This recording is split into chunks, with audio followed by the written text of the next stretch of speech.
right, so another beautiful day for inside Nigeria. While some people they happy, some people they sad, and the most painful part for waiting they happen for Nigeria because Nigerians they very angry over waiting they happen for Benue State or the killing or make I say massacre of over 200 Nigerians. Most of them burn them alive, including children, and the president of Nigeria, the presidency they yet to make a comment. Oga Bayo Nonoga and everybody where they put mouth for talk for the president never do to. They never talk anything till now.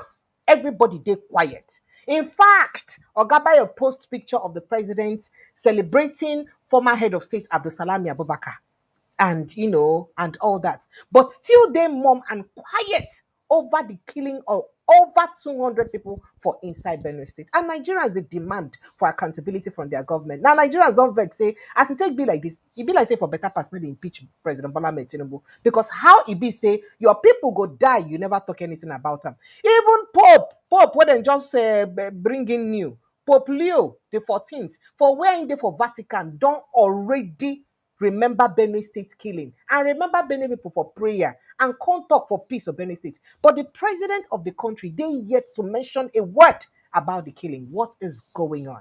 You remember, say the guest who I get yesterday get to talk, say, in talk saying a systematic ethnic cleansing of the people of Tiv just so that they go occupy their land. And even don't claim, say, a lot of other places so it be say they don't kill them like that, they don't make them vex or take fear, run away from their land. Say nah, ancestral Fulani people, they're they live for those places now. And they don't move in with their children and their family. For people ancestral home, now they don't move in. In fact, the guy even talk, not be me talk more, not be me talk this thing. Not gonna go my yesterday live, go check him. Say the guy even talk, say some of those places they don't even rename them to Fulani names them.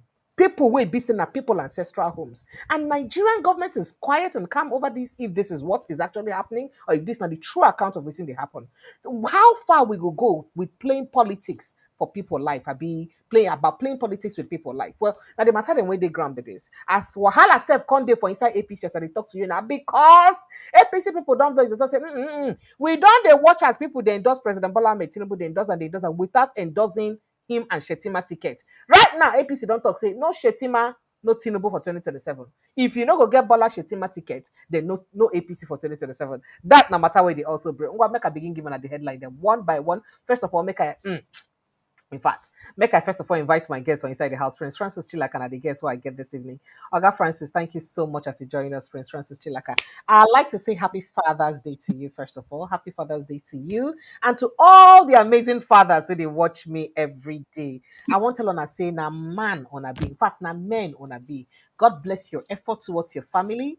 God replenish your efforts towards your family. God enrich all of you in every way. May God continue to strengthen you people to do the most and everything one that they do for our family. And I promise on I say on our children no go bring on a shame. They no go bring on embarrassment, but they will make on a proud. Happy Father's Day to you, Prince Francis Chilaka, and every man we be sitting watch us here. I love all of honor and I appreciate all of honor. But then let me go straight to the headlines that I have for you very quickly. 2027 crisis looms in APC as Zulum leads protest over endorsement of Tinubu without Shettima. Okay, now say why not going to endorse Tinubu without Shettima? Tension as Northeast APC leaders endorse Tinubu for 2027, ignore Shettima. Wahala come out. Meanwhile, Wike leads former PDP governors to Benue to Tinubu. Yeah. The Wike leads former PDP governors to Tinubu over what? I'll let you know. 2027, this Obi Atiku others coalition is different too. That is a different coalition. Different. Now so Dalong don't want. Then moving on, complicated case. Why Tinubu did not reinstate Fubara on June 12th. That one said they will go talk about them. Now, make we face the insecurity where they happen for inside Benue State. It will be the biggest story we get. Insecurity. Special forces have started arriving Benue, Governor Alia. But meanwhile, he never talk on waiting happen and waiting be the reason we make waiting happen. Yeah, Yellow Water Massacre. Benue youth accused Governor Alia of paying lip service to killings. That one said day. Protest breaks out in Benue as angry youths block Abuja Makodi Highway. Remember, say the guest who I get yesterday, where from that Yellow Water talk, say the village Yellow Water say it dey along Federal Highway. Federal Highway. It dey along Federal Highway. All right. Moving on. Suspected herdsmen attack Mbaivo community near Benue Air Force Base. Again. All right, then wanted bandit kingpin Ado Alero resurfaces at Castina peace meeting. And of course, with military people and all that around them. Not be me talking more on, I go see him because he did for everywhere. Now, Pope Leo condemns terrible massacres in Benue. That one said, don't happen. 33 persons, not 33 persons from North arrested in Makodi over killings in Benue State. After arresting them, what will happen to them? What will happen to them after arresting them? That's not the question. Benue killing. Tinubu's impeachment should be topic of discussion. Aisha yourself blows hot. Tinubu's impeachment should be topic of discussion. Benue killings, parents besiege school, demand release of children. And then commuters stranded as angry youths protest in Makodi over Benue killings. That one said day. Breaking, over 100 cattle die mysteriously while crossing River Benue. Hey. Then they cross River Benue, they can't die. Waiting kill them. All right. Trump plans general visa ban on Nigerians over Tinubu government corruption. Poor database. That's now some of the story that we will get. Thank you very much, Prince Francis Chilaka, as you join me this evening. I appreciate you plenty as you join me for inside the studio. The matter where they happen, it heavy for mouth. Now that type of mouth will be say the matter where they for ground, the heavy for mouth, it's too heavy for mouth because it's very painful what we have to go through in this country and the value where we get for life for inside this country. But before I enter inside that Benue State case and the gory images, and I like to state this clearly, some of those footages, in fact, the last two videos where I don't make, the one of yesterday and the video I posted today, the live I did yesterday and the one I posted today, I think at some point YouTube had to demonetize it. So I am not saying these things I'm saying about Benue State because I'm making money off it. It's because I am really pained about what is happening. So I don't care whether there is money or not, because as a matter of fact, this YouTube does not feed me. But it is painful that our people, the way they in charge, let the feet talk about them. It is very, very painful. I don't know why we have to live like this. Well, Prince Francis Chilaka, make we enter politics now before I enter inside Benue State. I be want enter inside Benue State first. I foresee make we enter politics first. Anyone, because everything in Nigeria has gone haywire, gone crazy. So then you don't even know where to start from. You don't know which one to hold and which one not to hold. So we just anyone, we just it's giving everybody serious mental health issue Well, because we think you may think that you are safe within where you are, but you don't know that something is lurking in the field, in the backyard. Something is cooking, waiting to explode. So the matter of Nigeria now, it's just like we have no government. That's just unfortunate. Okay. All right. So make we enter inside that government so it be like say we no get. Reason be say, as Nigerians they expect government to talk for waiting happen for Benue State. Where don't happen since early morning Benue State. Government never talk. Make I just remind Nigerians say the SGF, that is Secretary to the State of the Federal Government from Benue State, where this attack happened. We never hear from Amir. I don't know whether I don't talk as of right now, but we never hear anything from Amir, right? And Nigerians they vex. But instead of Nigerians, or instead of perhaps, especially the northern governors, where it be say part of their people or the Fulanis, now they're accused for committing this crime, to actually get a moment of sober reflection for the lives, respect of lives, so they don't die. Guess what? APC governors for inside Northeast hold meeting where they won't use endorse President Bola Tinubu for 2027. Instead of talking, now, none of these governors from Northeast or not at all don't speak about this Benue State issue. Instead of them to speak about this Benue State issue, what they do, then they talk about endorsing President Bola Tinubu for 2027. So make we start from the one we did them important first, because we said we not talk about this killing and we'll come back to them. Now, crisis looming in the ruling All Progressives Congress APC as the governor of Borno State, Babagana Zulum, today, Sunday, led a protest after the party's leaders endorsed President Bola Tinubu for re-election without including Vice-President Kashim Shettima. And of course, I know say Vice-President Kashim Shettima from Borno State. Oga Zulum, the governor of Borno. Why are not going to endorse President Bola Tinubu without endorsing Shettima? Now, waiting it up. Now, APC National Chairman Abdullahi Ganduje and National Vice Chairman Northeast Comrade Mustapha Salihu at a Northeast stakeholders meeting in Gombe today, Sunday, endorsed Tinubu for a second term without acknowledging Shettima. We hear say the Now, governors from the states, the governors from Gombe, Yobe, and Borno State. Now, Ganduje and Salihu had to be escorted out of the venue under heavy security as delegates protested over their failure to endorse Shettima. Following the development, the meeting ended in chaos. Reacting to the development, a public affairs analyst, Abdulaziz Naibi Abubakar, said it could be the genesis of crisis in the party. The beginning of the APC's downfall has just begun as Governor Zulum led a protest against the APC Northeast meeting for failing to endorse Kashim Shettima ahead of the 2027 election. That's what they talk. Now, it was also reported that there is tension in the Northeast after APC stalwarts endorsed Tinubu, leaving out Shettima, who hails from Borno State, a state in the region, that is Northeast. Last month, APC chairman Abdullahi Ganduje at the party's national summit in Abuja announced Tinubu as the sole president or presidential candidate in 2027. Now, you also recall that Tinubu, in his Democracy Day remarks at the National Assembly last Thursday, mocked the opposition party for being in disarray. Now, people they talk, so we don't know who will come mock and back for being in disarray. Now, Prince Francis Chilaka, let's get straight to the crux of the matter. Since we don't hear President Tinubu, even when he be say Godswill Obor Akpabio endorse him, the Senate president, we know here I'm endorse Shettima as vice. We just hear I'm endorse the president alone. When we hear say all the governors of the governors forum for inside APC endorse the president, we know here I'm endorse Shettima. We hear I'm endorse only the president. Now people don't they worried. Do you think that the worry of the APC Northwest people are legitimate? Considering, say, we don't hear from backyard, say they won't bring Dogara, former speaker, to come be the one where be say go be vice. Sake of say, they say Tinubu won't right the wrong for the Muslim tickets way happen so that it go fit balance equation. So in they find a formidable northerner will be Christian way in go use. So is it wrong for the president to do the right thing? And I don't know. Let me let you jumping on this conversation very quickly. Just before you jumping on that, make I give people evidence of what they happen. You know, say anything while they talk and they bring evidence, maybe not tossing a mid drop. Well, here now where did they throw each other chair and how they use small go people come up?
Okay, all right. So Prince Francis Chilakasa, I let you jump into the conversation sharply. Hello, sir. Are you there with us? Yeah. If you know the man you call your president, Bola Tinubu, you'll understand that even Shettima has lasted as a vice. It has lasted. If you check what happened when he was governor of Lagos State, you can count how many deputies he had throughout his tenure. So Shettima has lasted. But the truth is that it's not an issue of rewriting the wrong. Because when he was a proponent of Muslim ticket, he didn't see anything wrong with it. It wasn't like it was wrong. Even when the whole Nigerians came out and said, this thing is wrong. It is a wrong approach. Your president did not agree. He said, no, it is. He saw it as a way of unifying. And he went. I remember at the point he said that after all, Abiola and Kingibe, they are not North. I mean, they are Muslim. So when you look at that, don't use that word. Oh yes. Abiola and Kingibe were both not yeah. They were both Muslims. They were Muslim problem for Nigerians. Yes. Yes. Because as at that time, the truth of the matter is that as at the time you had Abiola and Kingibe, we had what we call one Nigeria. We had people who were moved by the spirit of patriotism. Nigerians were not divided along ethnic and religious lines as at that time. Nigerians believed in one, But since the advent of this current civil rule that started in 1999, Nigerians have become so divided. And the division is becoming very, very toxic. Too much, to say the truth. The other day, was it on Twitter? Somebody was questioning Davido that why is he having a lot of Igbos around him? That he should be wary of them. And Davido gave him, what they call classic response. He said, I have Igbo blood flowing in me. So as at the time we had Baba Kingibe and Abiola, Nigerians were not thinking in that direction. But today, precious, sir, it is a terrible situation. It is terrible, it is alarming, it is frightening. So anybody saying he wants to rewrite the wrong, no. He is just trying to see how he can call a vote from the Christians. Because your president today, forget all the endorsements, forget the fact that governors are jumping fence to become APC overnight. He also understands that at the end of the day, it is the people that matters. So if you have all the 36 state governors coming to APC, they only have 36 votes. And out of that 36, if you do proper voting, some of them will not even vote for him. So what you see going on today is crossover in terms of convenience, crossover in terms of being alive, in terms of succeeding, crossover in terms of being re-elected. So that is what is playing out politically. It is not to say that those who are crossing over to APC, they cannot beat their chest and say, we are crossing over because APC has been able to do this for the Nigerian people. No. The only reason they are giving or they're putting forward for crossing over is that their own parties are having crisis. And then you can imagine a father abandoning his role as a father, as we celebrate fatherhood today, abandoning his role as a father just because he feels, the wife is making the kitchen too hot for him. So that is the problem. So if you look, it's not about Shettima now. Before now, Shettima has been relegated to the background. If you want to be sincere with yourself, when they were campaigning, Shettima was all over the place. He was even the one that was telling you how he's going to manage the security and then the president will manage the economy. But since President Bola Tinubu got sworn in as president, please tell me what is the duty description of your vice president? He's chairing the National Economic Council now, not being in charge. And what else? And what else? You know at the point in time, I think sometime 2 months back or so, I remember I read some newspapers where people were asking the question, is Shettima the vice president or is it Sheyi Tinubu that is the vice president? Because if you remember, Sheyi was traveling all over the place. It was when people started asking that question that he slowed down and stopped. But wait, sir. Between you and I do not see a Bola Ahmed Tinubu and Shettima ticket 2027. Okay, but is it fair for people to just say that the president does not have his house together the same way that but that he's yabbing and embarrassing opposition parties while he too doesn't have his own acts together? Is it fair to say that? Because I mean, the president is clearly a master strategist, and we all know that, and we know that this is something that he can calm down in the next couple of seconds. Ingo calm the situation and everybody will move on and everybody will be settled. It's just like what happened in the APC primaries in Lagos State. People have moved on and APC have started campaigning in Lagos State for their local government election and things are well and good. Everybody don't. Things are not. No. Wrong. Point of order, Precious. Things are not well in APC in Lagos. Yes, I can tell you that for free. I have quite a number of friends who are from different local governments. They are still protesting. Don't forget that they have a primary committee. I have a committee that sees to those who feel offended and all of that.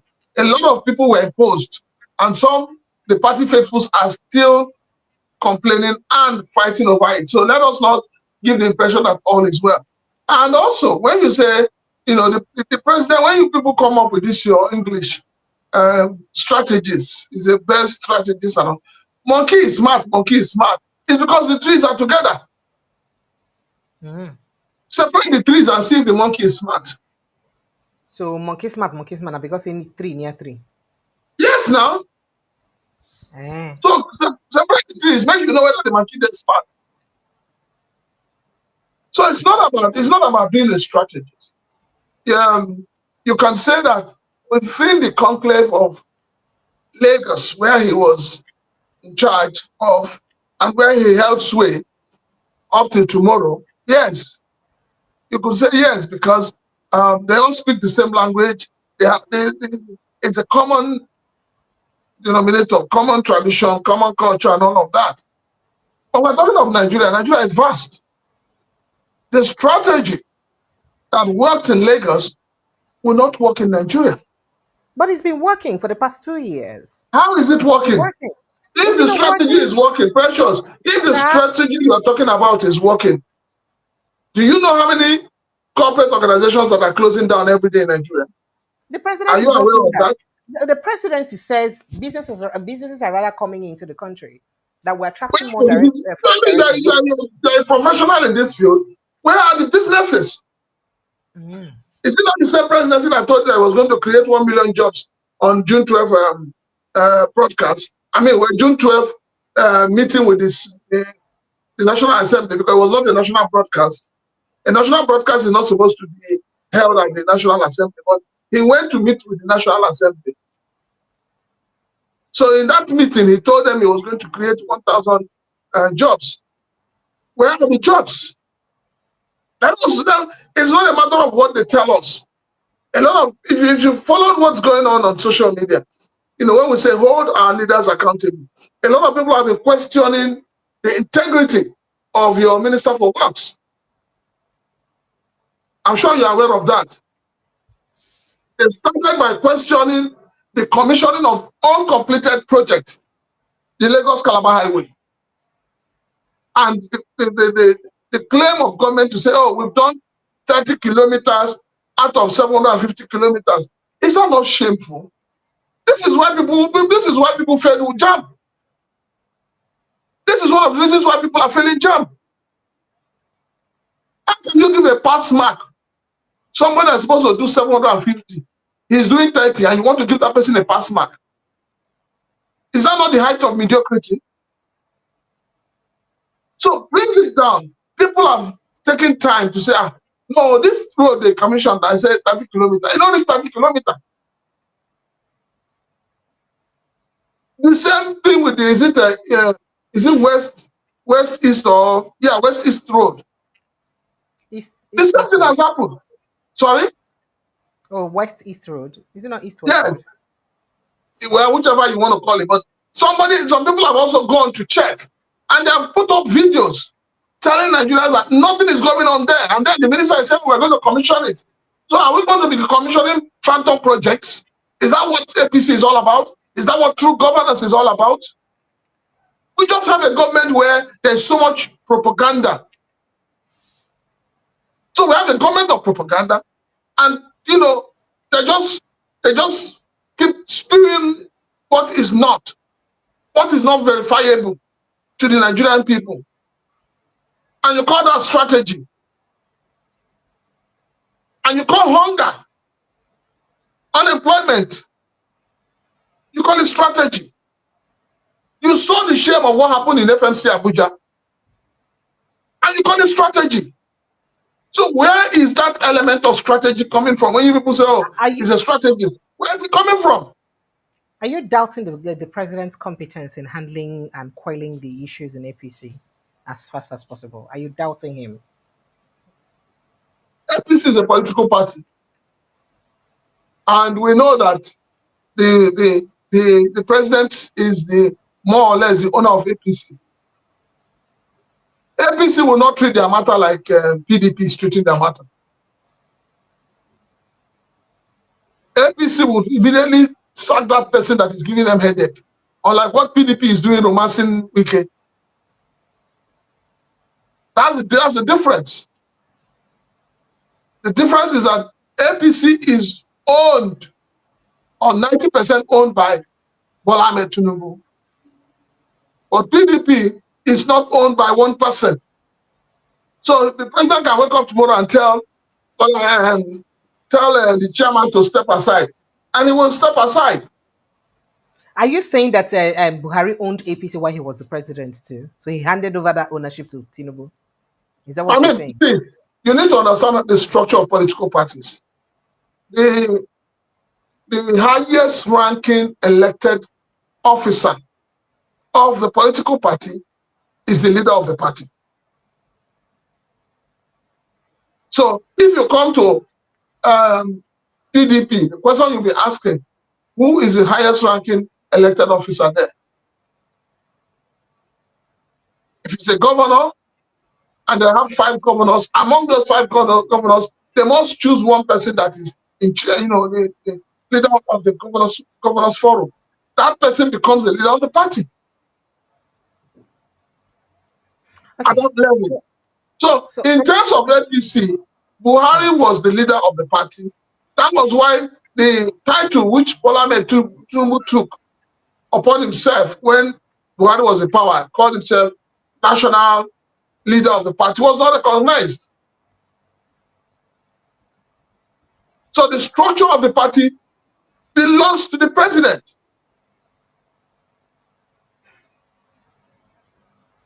So if, for instance, Labour Party, the way Labour Party is, people keep saying, oh, well, Peter Obi is not able to resolve the issues in Labour Party. Peter Obi has no power in Labour Party to resolve any problem. The leader of the party as of today that we know is Alex Otti. He's the highest ranking elected officer of the party. So we must understand how these things work and know how to respond. So APC today, the highest ranking officer is the president. So the party chairman takes directive from the president. Okay.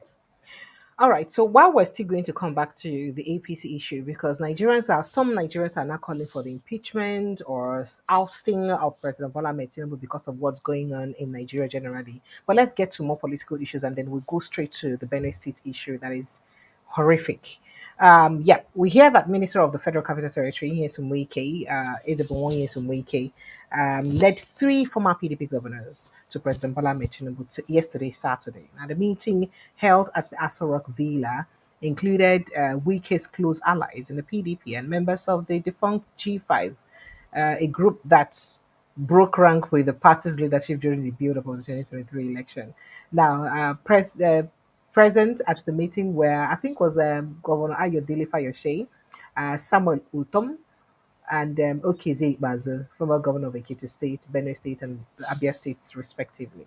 The specifics of their discussions were not disclosed, but the meeting is believed to be a move toward political realignment ahead of the 2027 general elections. Now, it would be recalled that ahead of the 2023 presidential election, Wiki led the G5 governors against the PDP because of course Atiku's candidacy and all that. Let's Kukuma leave it there.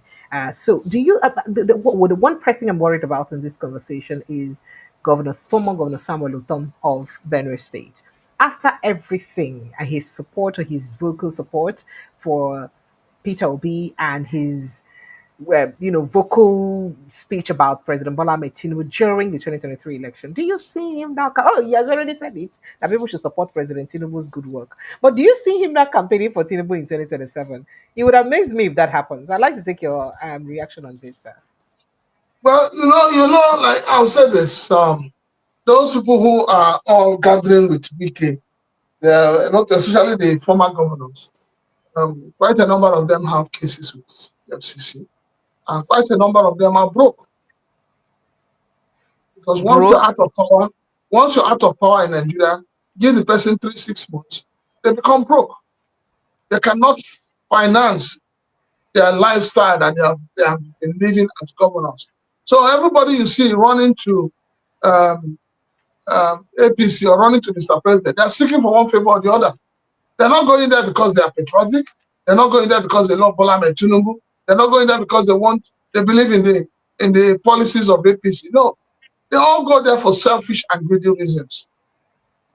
And so we can understand that these people need some level of assistance, some level of assurance from the president. And that's why he's taking them there.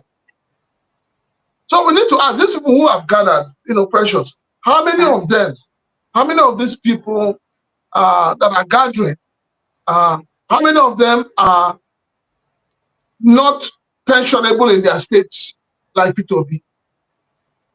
Okay. When did they collect pension as Peter Obi they collect? Yes. How many of them? I don't know. So until we begin to investigate them, you and I know that even Mr. President is still collecting alawi and pension, gratuity, and all sorts from Lagos State. Mm. Well, I don't know when you say, go and check, go and verify. I've not seen a law in Lagos State that has stopped the former governors from getting some level of gratuity and pension and everything from the state.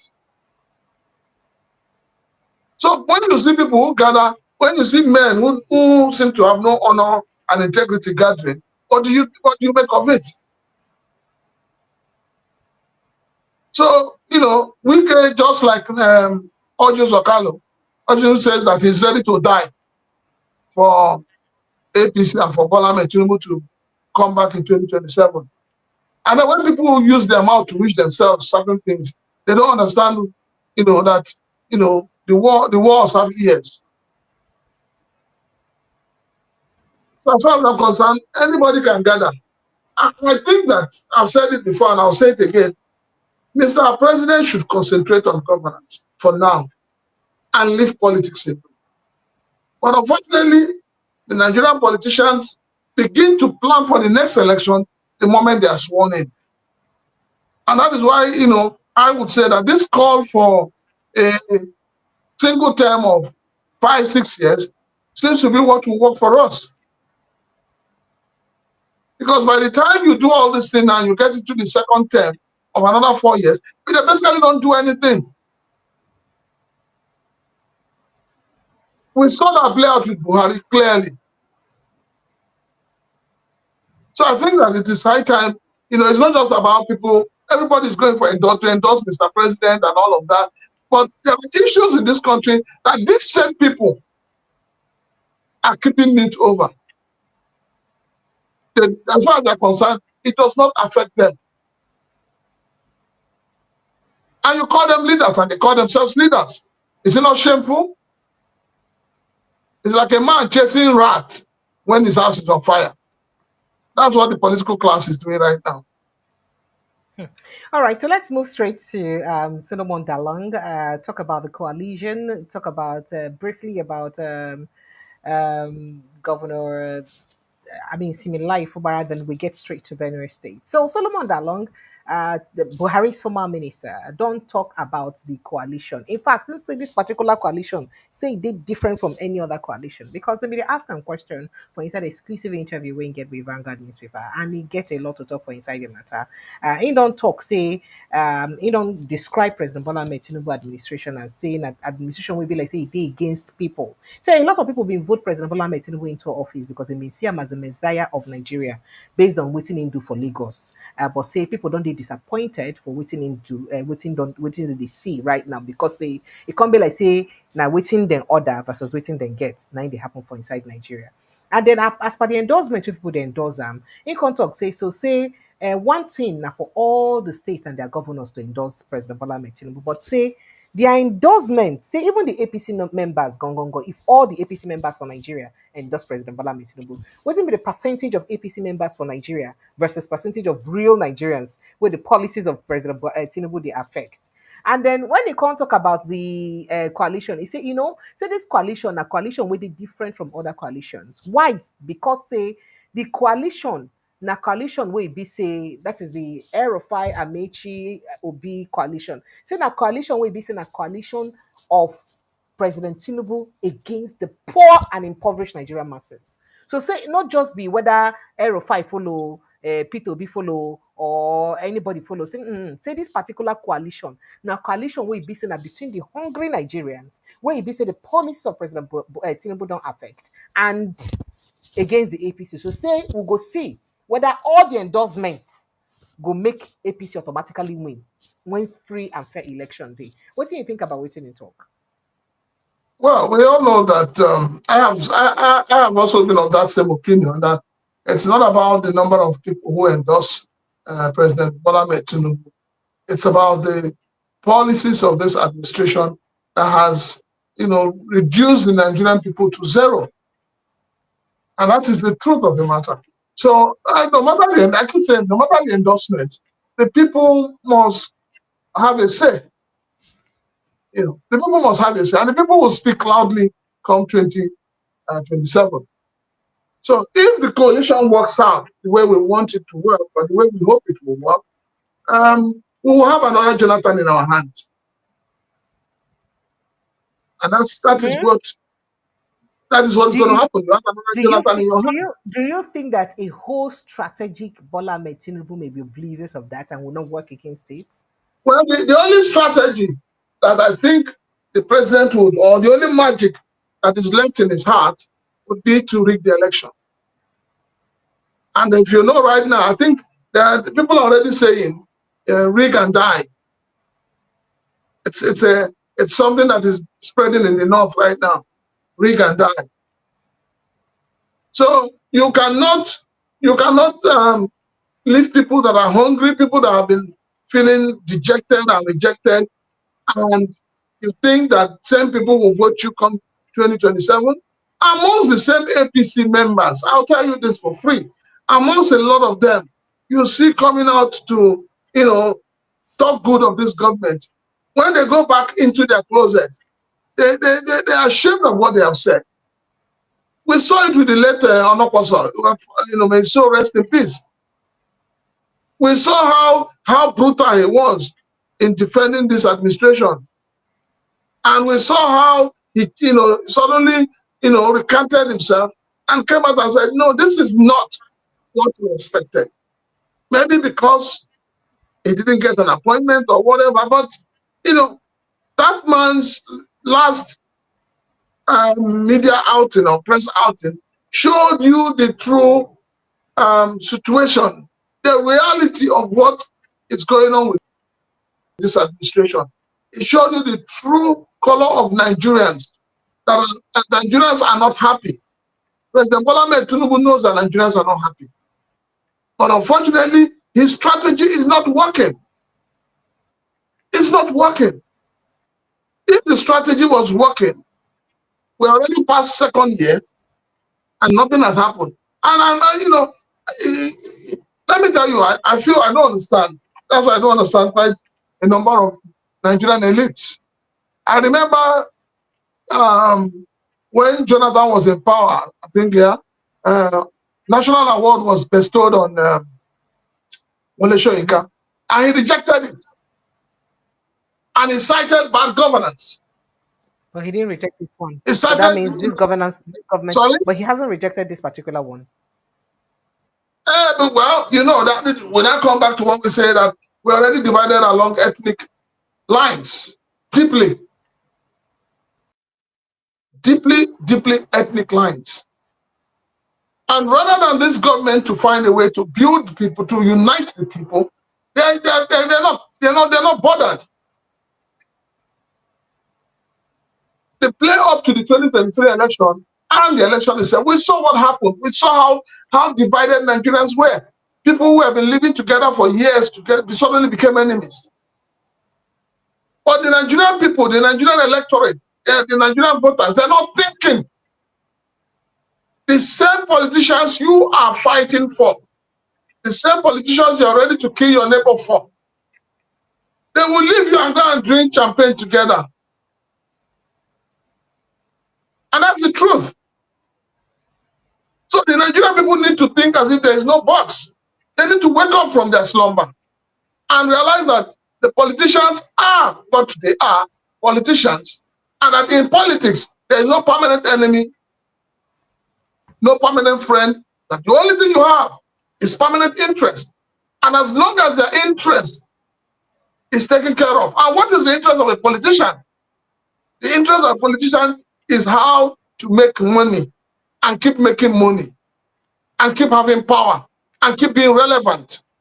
Once these are guaranteed, they don't care about the Nigerian people.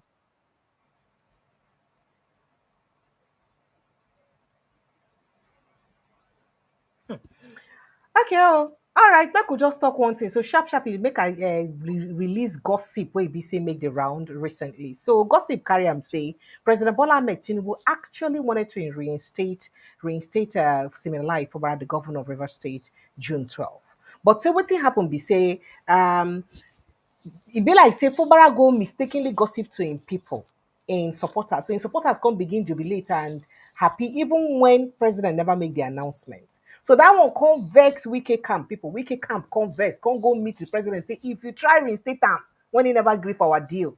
So president come kukuma withdraw. So it wasn't like the president was deliberately mean or was deliberate about truncating democracy in River State, especially as we celebrate Democracy Day. But now because he be like say in hands been day tied, in be no waiting in for do. Say because say Fubara, you know, say for the one of the outings we making talk, say very soon peace go day restored, then go come back to government house. So say that because of the outcome of the meeting between him and the president for London, and even when he go back, go see the president for inside in house for Lagos. So the thing they sweet in mind too much. So you know when he go release the statement to him people, now people can't be vexed and then make them truncate the matter. But right now it can't be like say everything, every hope we get to do with restoring peace now don't they dashed for inside River State. You get reaction to make quickly before we move to I want to completely defer. I want to completely disagree with you in that aspect. Rumor or no rumor, gossip or no gossip. If what you have said is the reality of what happened, then Bola Tinubu is not in charge of this administration. Yes, he's not in charge. Why? If what you said is what has led to him not returning democratic rule in River State, then it's not in charge. It means that Wike is in charge of the administration. How can one man truncate everything? How can one man dictate to a whole president, a whole person you call the master strategist? How can one man? So it simply means that, you know, Mr. President is not in charge. He has like Pat Utomi is talking about shadow ministers, shadow government. It means that your president has a shadow president as well. So I don't want to agree with that. I just believe that the bottom line is that Fubara has not agreed, or they have not seen Fubara taking steps that accepts what they want. So they are still testing the waters to know whether he will agree or he will not agree. To know whether, if they reinstate him, whether he will implement everything. So it's not, and then you see, there's a question everybody's not asking. Everybody say reinstate Fubara, reinstate Fubara. If you reinstate Fubara, what happens to the State House of Assembly members? Why come nobody's talking about them? Are they not part of the equation? They'll be reinstated. So if they reinstate them today and Fubara, and they pitch food and the next day, so what would we say? Remember, the chief judge is on Fubara's side, and the chief judge has to set up the 7-man committee that would. It doesn't matter. The chief judge, nobody has heard from him. But the point I'm trying to make is that if you reinstate Fubara and the State House of Assembly initiate impeachment proceedings, what happens? What are the guarantees? The chief judge has to make a move. If Fubara decides to join APC, let me be very honest with you. I don't think Wike, that I know so far from his antecedents, would want Fubara to join APC. Not before him, though. Because you know that if Fubara tomorrow joins APC, the structure in APC will be handed over to him. I'm sure you know that. It is the same dilemma they now have in Delta State. Since the governor has come to APC, already APC had a structure controlled by Agege, and you remember Senator Agege, Mm-hmm. So what happens? Do you think that Senator Agege will just carry the structure of APC, which he has been handling, knowing that he's also not seen a governorship ambition, and hand over to the new governor? So it's not like when people say everybody's decamping to APC, there are things that need to be resolved. Even in Akwa Ibom State, they're going to have that issue too. The issue of who controls the structure of that party in that state is going to arise. And if the person that is already in charge of that structure is a difficult person, then the new entrant will be in jeopardy.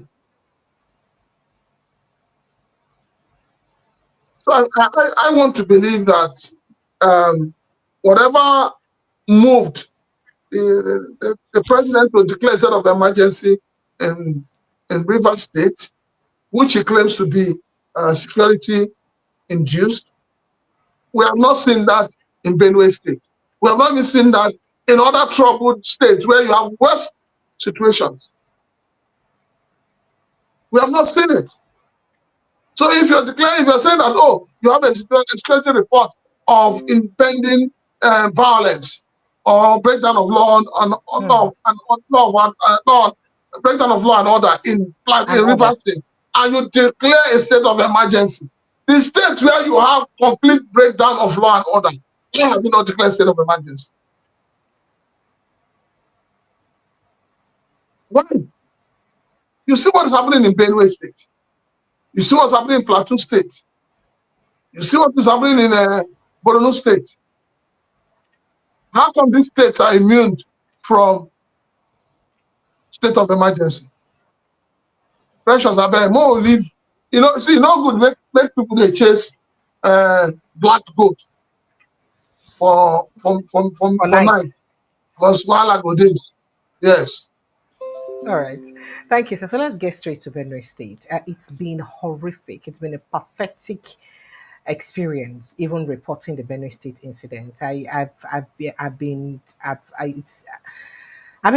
left speechless over the Benue State incident. So yesterday I had a guest who narrated the ordeal of the Benue State people yesterday. Interestingly, he's from Yellow-Water himself. First of all, he did explain that, say Benue State people carry annoyance, vote for APC for 2023 election against PDP. Say their reason be say they say their governor too dey quiet. The great talk.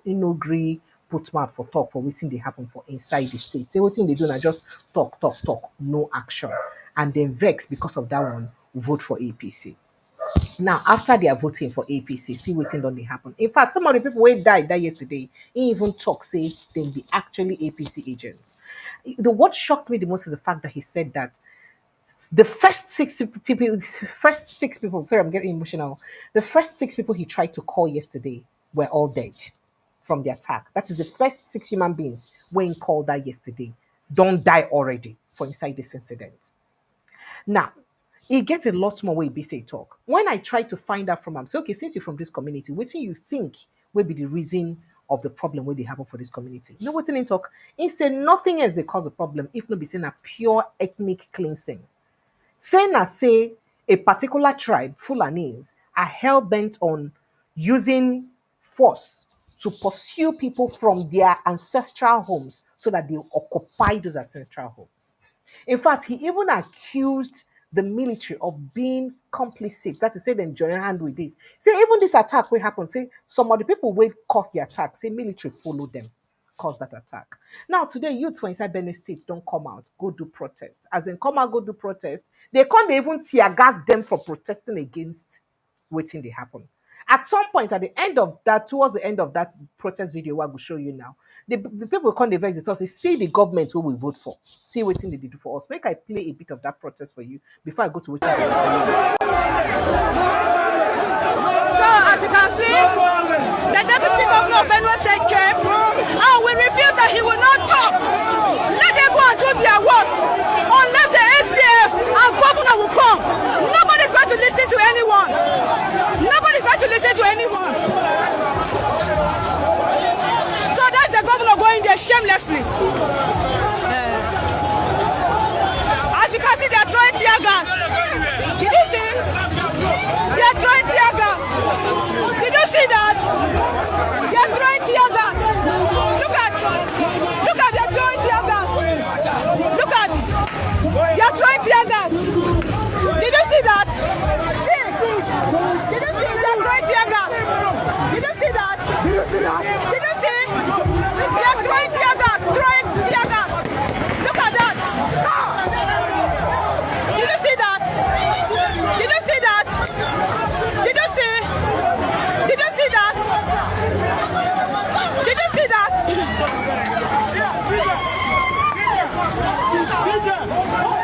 They are throwing tear gas. They are throwing tear gas. Oh my God! Did you see? Did you see? They are throwing tear gas. They are throwing. They are throwing tear gas. Did you see that? Look at. Oh my God! I can't breathe. I can't breathe. I can't breathe. They are throwing tear gas. Look at tear gas. Look at another one. They are throwing tear gas. They are shooting people. Look at, they are shooting people. Look at.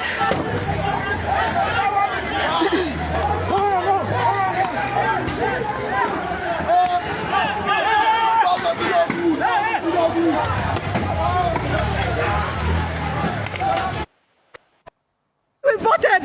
That is the same person we voted. Oh my God. Oh my God. We will go back. We will go back. Oh Jesus. Oh. Stop. No.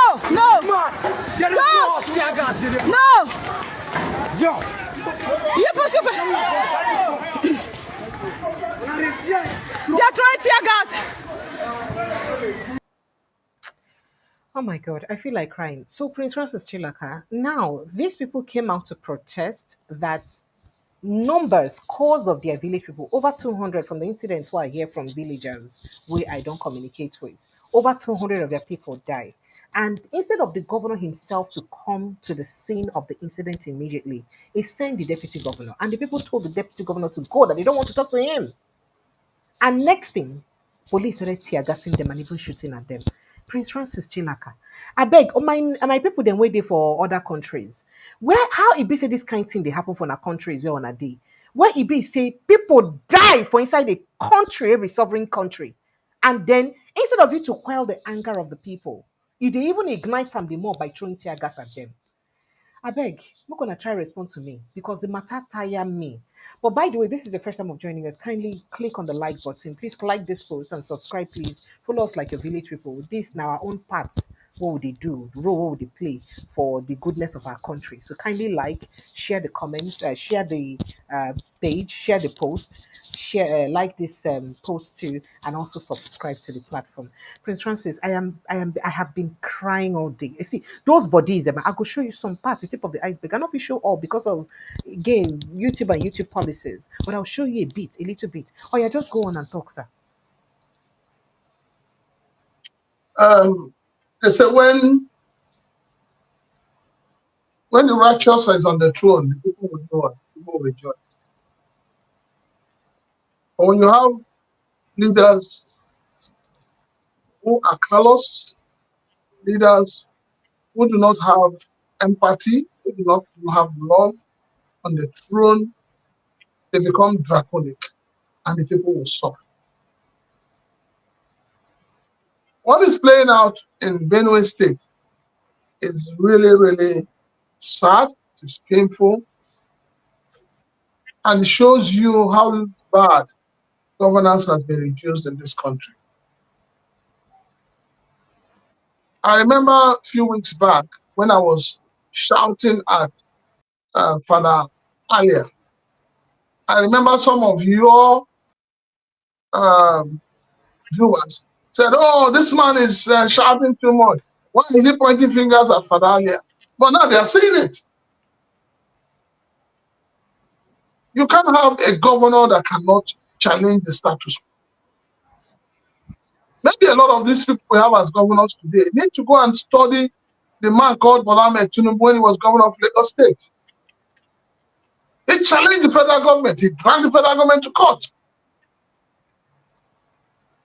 He was the first governor to start LCDA. I mean, not only, he didn't even start as LCDA.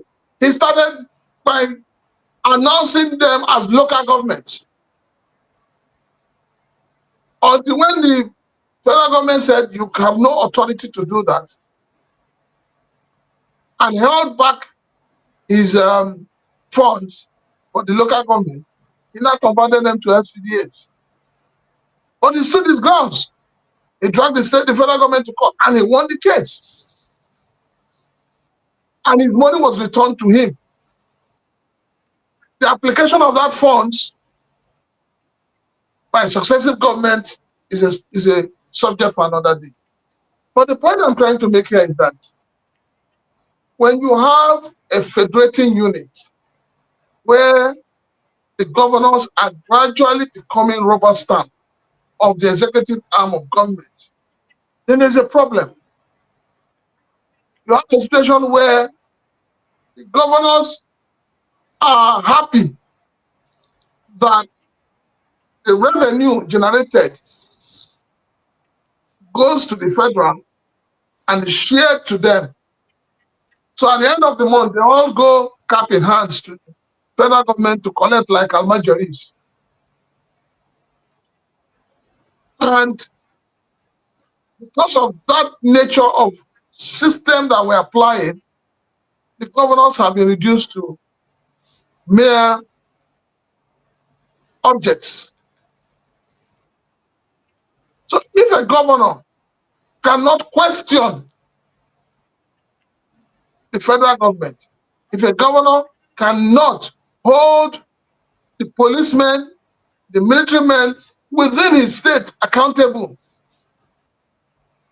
then that's naming of governors as chief security officers of their state need to go.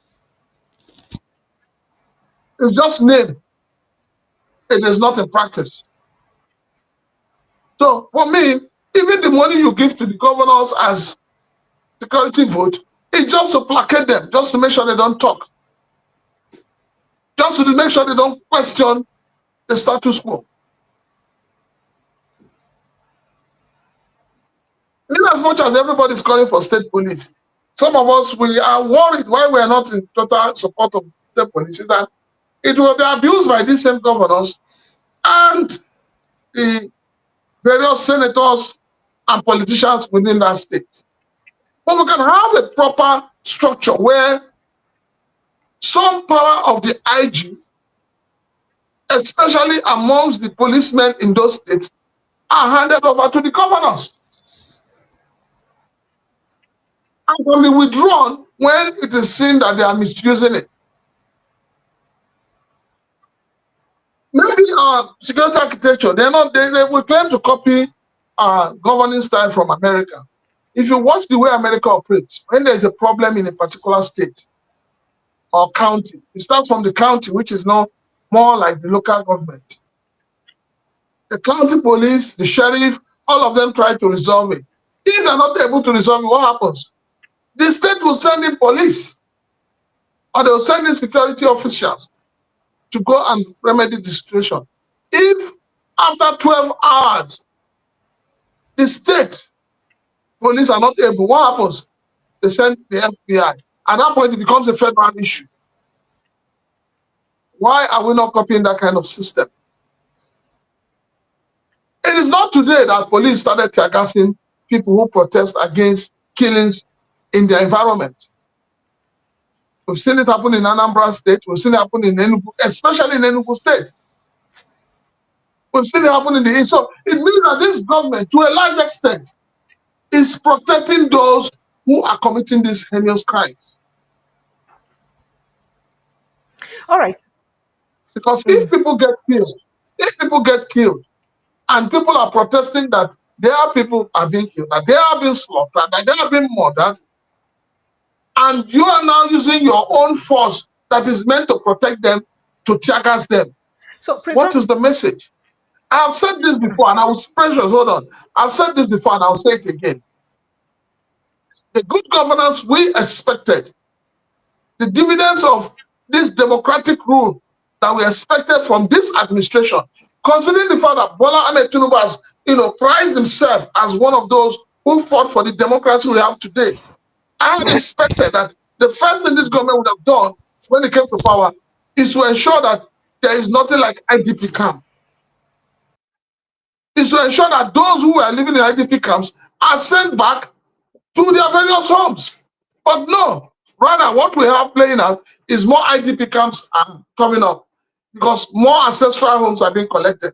And the question is, those who collect, who are those that are taking over these ancestral homes? And then if they're living on those ancestral homes, who is protecting them? Are they more powerful than the Nigerian army or the Nigerian security agencies? These are questions begging for an answer.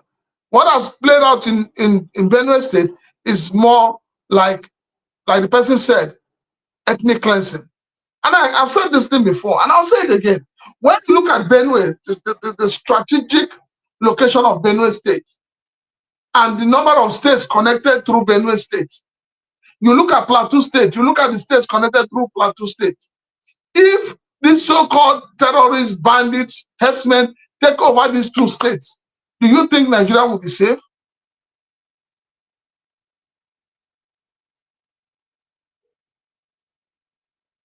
This is so sad. But what I wanted to say is that what makes this more sad is that on Democracy Day, this same youth that are tear gassing now came out in their numbers to protest in favor of the same governor and President Bola Tinubu. A pro-Tinubu and Governor Alias protest was held. You can see the flyer. And just few days after that rally, see what is happening to them. Now, let's speak to other things that has happened in this incident. The killing, the fact that the federal government is still silent. So today I was trying to pull through the, social media handles of all the presidential aides, the Bayononogas, the Dadebwalas, the Sunday diaries of this world. And I never see any of them comment on this Benue State massacre on behalf of the president. Neither has the president himself said anything about this incident in Benue State. It is appalling. It is more painful that I even saw after this incident don't happen. Say, Bayononoga even talk, say President Bola Tinubu, they wish Abdusalam Abubakar well for his birthday. I can't wonder, say birthday day more important than people where be say don't die for inside your state. Now, wasn't they even more painful? Now say Pope Leo the 14th, they first our Nigerian president, they commiserate with Benue State people for this kind of killings. even before the governor of the state and the president of the country. Now, the people then we don't react. Peter Obi don't react to the matter, of course, condemning it. I think former Governor Bukola, former Governor and Senate President Bukola Saraki don't also react to the incident, condemning it. Atiku Abubakar too don't also react to the incident, they condemn him. But in all of this, the president, the presidency, people when they put mouth for talk for the president, they never talk about this matter. What does this mean? Prince Francis Chilaka, I they come to the gory image of waiting happen. Do you know that apart from people dying, people lost properties worth millions of naira? There's a man who be saying a rice farmer 9B in whole warehouse of rice. We're worth over 20 something million or about 30 million worth of rice, stones of rice we did there. Everything burnt down. The man was trying to separate the burnt one from the ordinary ones. There was a woman whom I'll show you in the next video that says that they killed her 5 children, her mother. Now she day alone. She don't even get mouth to cry. And you know, the worst thing about this killing is that these people were, most of them were killed alive. They were burnt alive. Prince Francis, if you see human being, they're like chaff. Now bone remain. And mostly children. Mostly children. And in this kind of heinous and wicked thing. Precious, hold your breath. Hold your breath. But why is it hard for a president to come and talk about this matter? Why? Why is it the president just condemned Iran's attack, Israel's attack on Iran? Why is it hard for the president to say something? That is Precious, hold your breath. You know, when you begin to kill the young generation, you begin to kill the youths, you begin to kill the women, it means that you are indirectly saying that that community should not exist. You are trying to eliminate them because they kill the people they're reproductive and the younger ones. Yes, you are killing those who would bring new ones to life. You are killing the younger ones who would grow up tomorrow to become responsible citizens.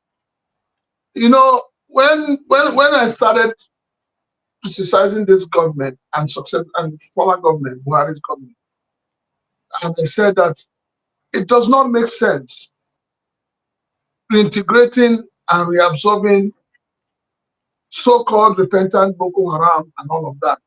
A lot of people felt, oh, this person is going overboard. This person is not in Nigeria. And I've always asked this question. You slap me, you use bottle to choke me, or you use knife to stab me, and you say, forgive and forget, but you're not asking about the bruises. You're not asking about the bruises.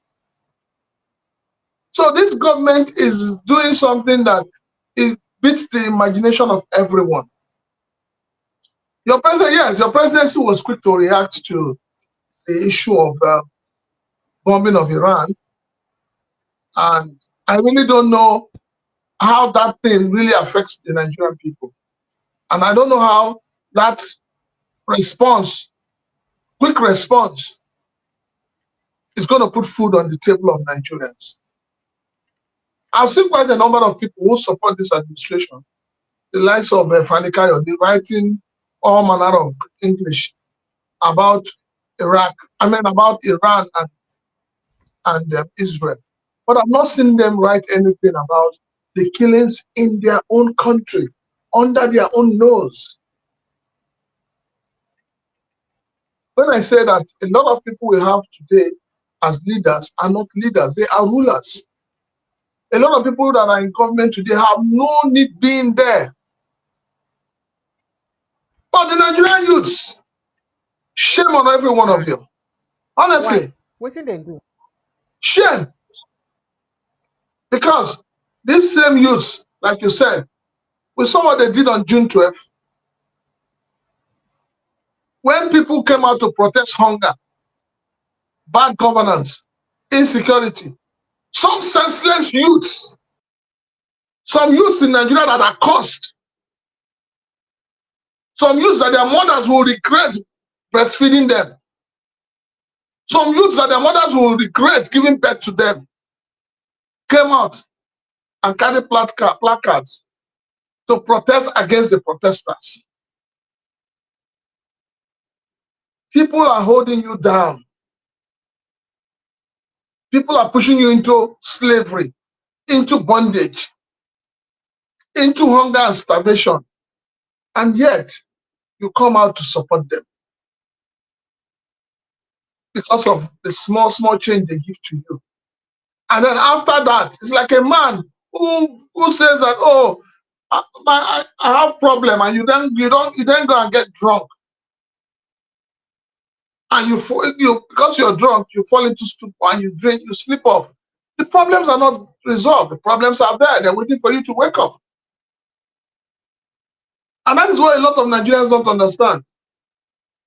No matter how much this political class gives you, it will not solve your problem. That money they're giving you, what is the value of it? How many days will that money sustain you? But after the money has been used up, you see them back on the streets, begging for money. Some even begging for money to feed themselves and their children. Some begging for money to buy drugs for themselves. After staying under the sun, they fall sick. Those who gave them money to stay under the sun will not give them money to treat the sickness. They will not come back to the Nigerians that they were protesting against and begin to beg them. I do not know the kind of costs Nigerians are under. I do not know.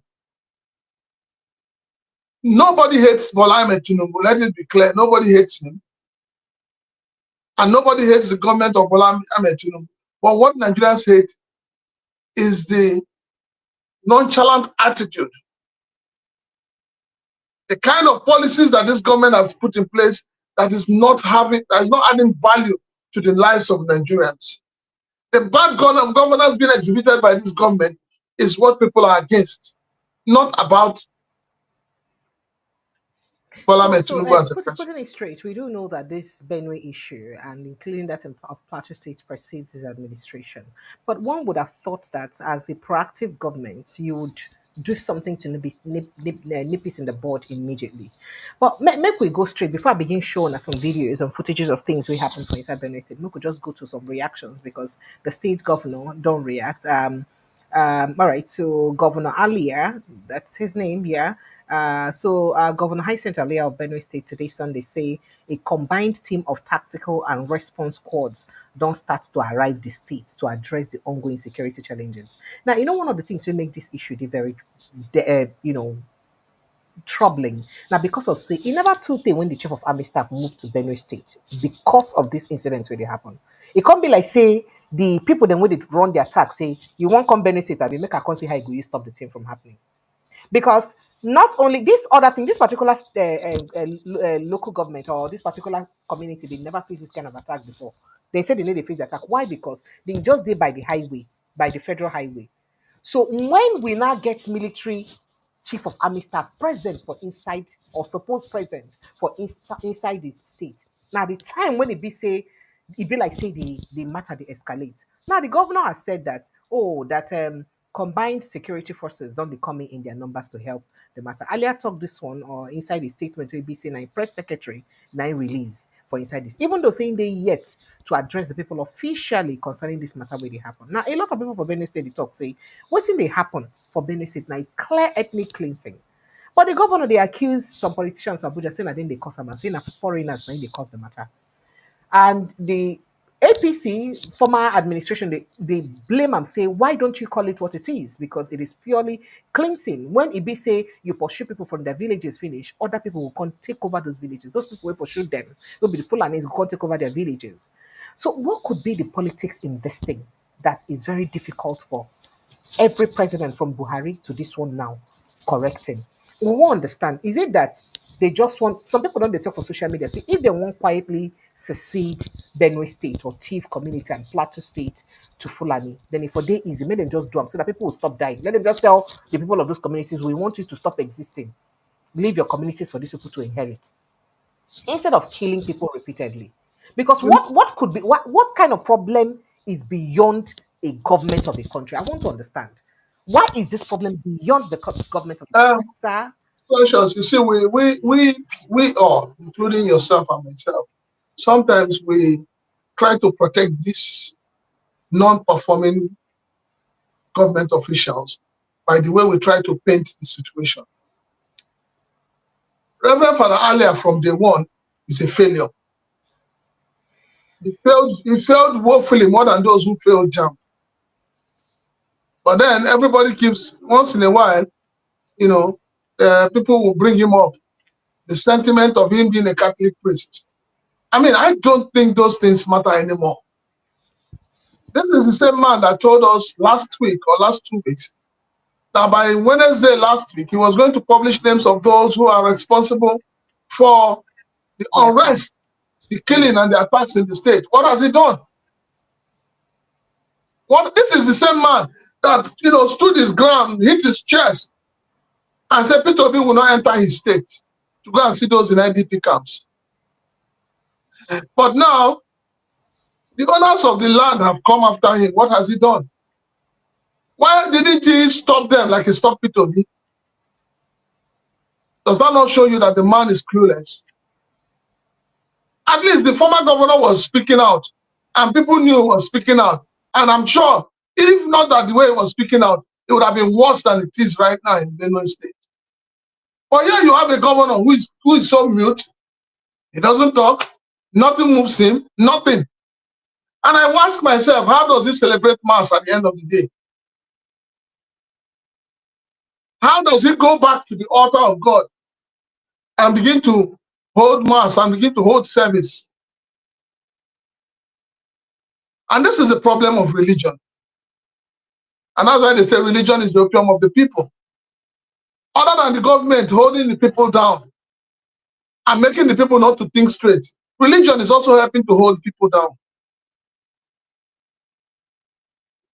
Because it was voted based on sentiment that he was a priest, he was a Christian, he was a Catholic, and they expected a lot from him. I'm even sure that the Catholic Diocese of Makurdi is already ashamed of him. Every Catholic priest, let me tell you this, every Catholic priest understands what we call the liberation theology.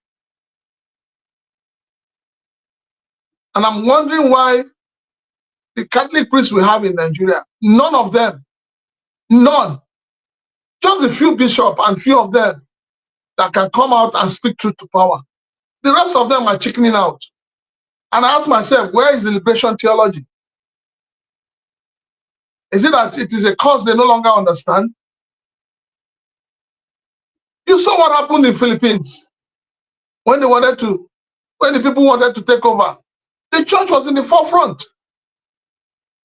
All those who gathered at Ojota to push out Jonathan, why are they not gathering in Benue State? Why are they not gathering today that things are getting out of hand? Why are they not gathering?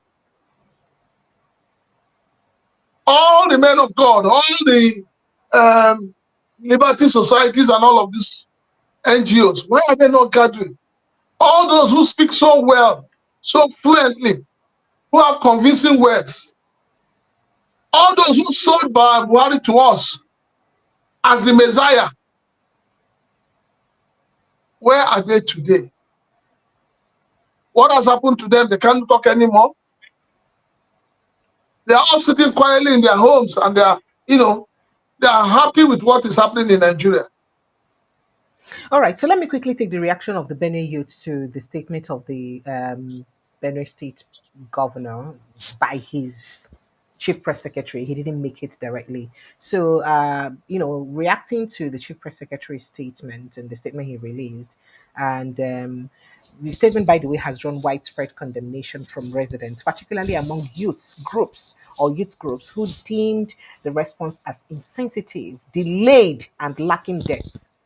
They hear them say what the statement they insensitive, they delayed, and they lack depth. In fact, they say you can build all the roads and skyscrapers you want, but if your people are being slaughtered with no protection, then it is meaningless. Now, so Turner Avan, a Makurdi resident, talk. The governor has one job: protect lives and properties. On that count, he has failed us.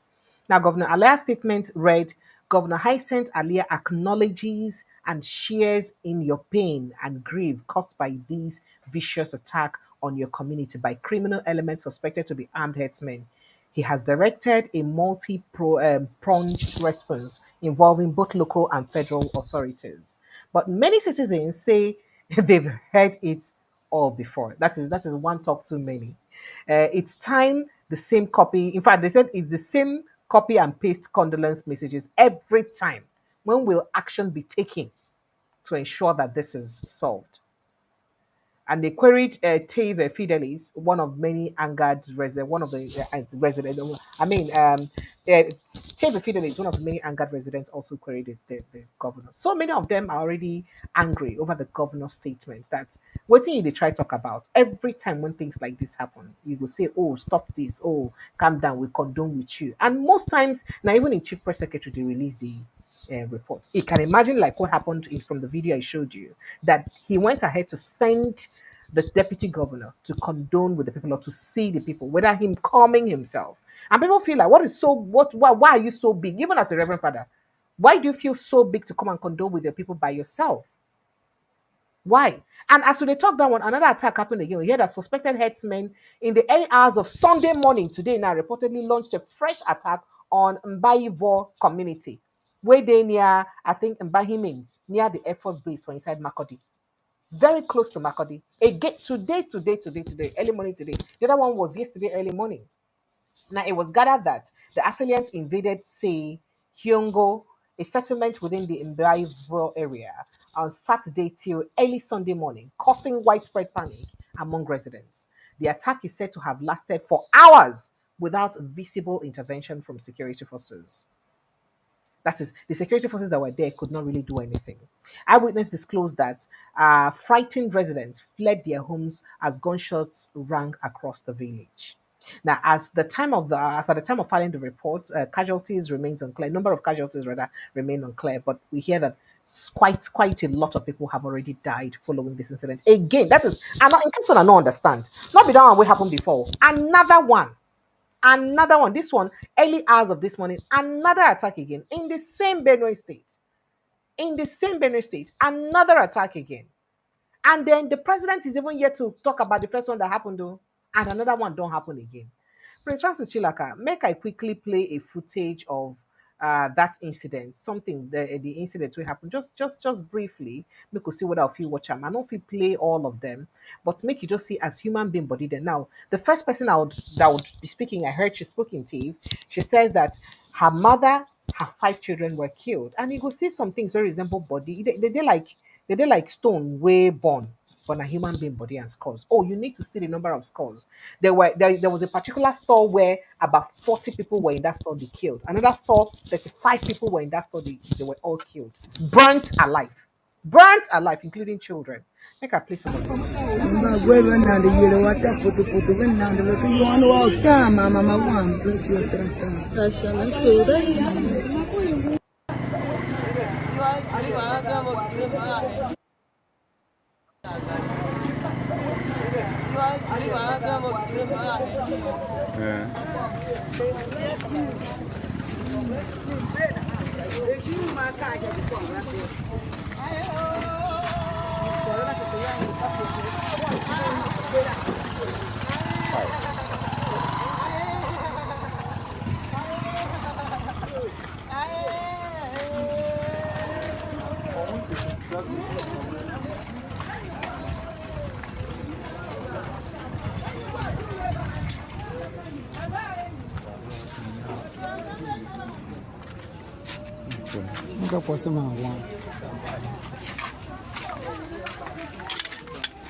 These are people born to ashes.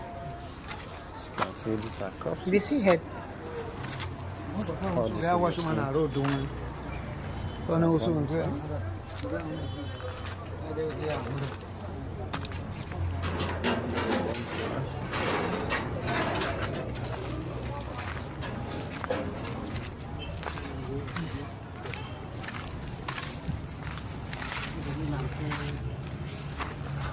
Inside here, more than 8 persons. Now all of those black things you see supposed to be human beings. This is a different loan. More than 7 persons want to ask.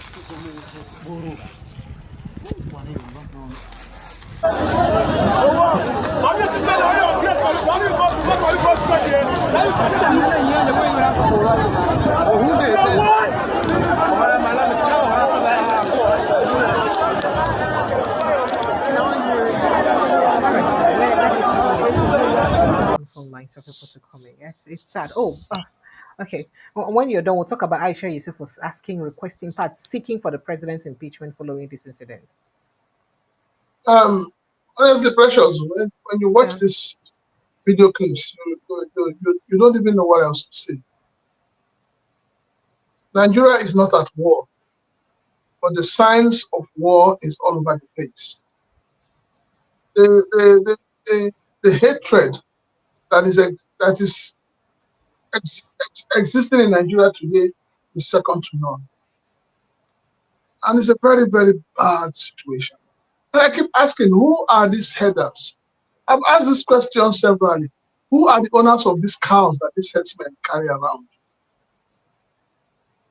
If we say that the problem is headers, as everybody tries to put it as headers, this whole thing started with headsmen and farmers. So who owns this cow that these headsmen carry around? This is the 21st century where the world is evolving. A lot of technology has taken over the world. But yet we're still living in the old days. We don't know how many we are because we are not able to count ourselves. We don't know how many children are born daily or die daily because the hospitals don't take accurate records. We don't know the inflation rate in our country because those who are meant to do the job sit in their offices and chunk out whatever government officials want them to chunk out. We can't even know how many people that die on a daily basis in Nigeria because there are no records. After all, your presidency made some mistakes, putting people who are alive, putting their names as dead in their national award. So if a government does not have data to work with, do they expect the ordinary Nigerians to have data to work with? And who are these headsmen? Who are these terrorists? How did they enter into this country? Why are we not looking at the root of the problem to find a solution? Anybody that is involved in bringing this calamity into this country should be arrested. They should arrest them and make them take them back. And you see, the situation is beginning to call for the need for every Nigerian to begin to carry gun. Because I don't understand how a father would, watch his kids being killed in cold blood, and he's unable to do anything. He's unable to do anything. It is so painful. It breaks everybody's heart. Are you telling me now that if this thing has happened in government house, the governor would not have responded, Mr. President would not have responded, government officials would not be running helter-skelter? Today, the ordinary Nigerians are the ones suffering it. But nothing lasts forever. Tomorrow, it may be government officials. I hope when it happens to them, when this madness gets to them, I hope they will also keep quiet. We saw Adams Oshimole all over the place because he got a little bit of what ordinary Nigerians face with airlines. A little bit. He wants to pull down the entire roof. And then people have moved the issue, the core issue of service rendered by airlines, nefarious activities going on at the airports. People are now turning it into an ethnic issue. And this is why this country is not moving forward.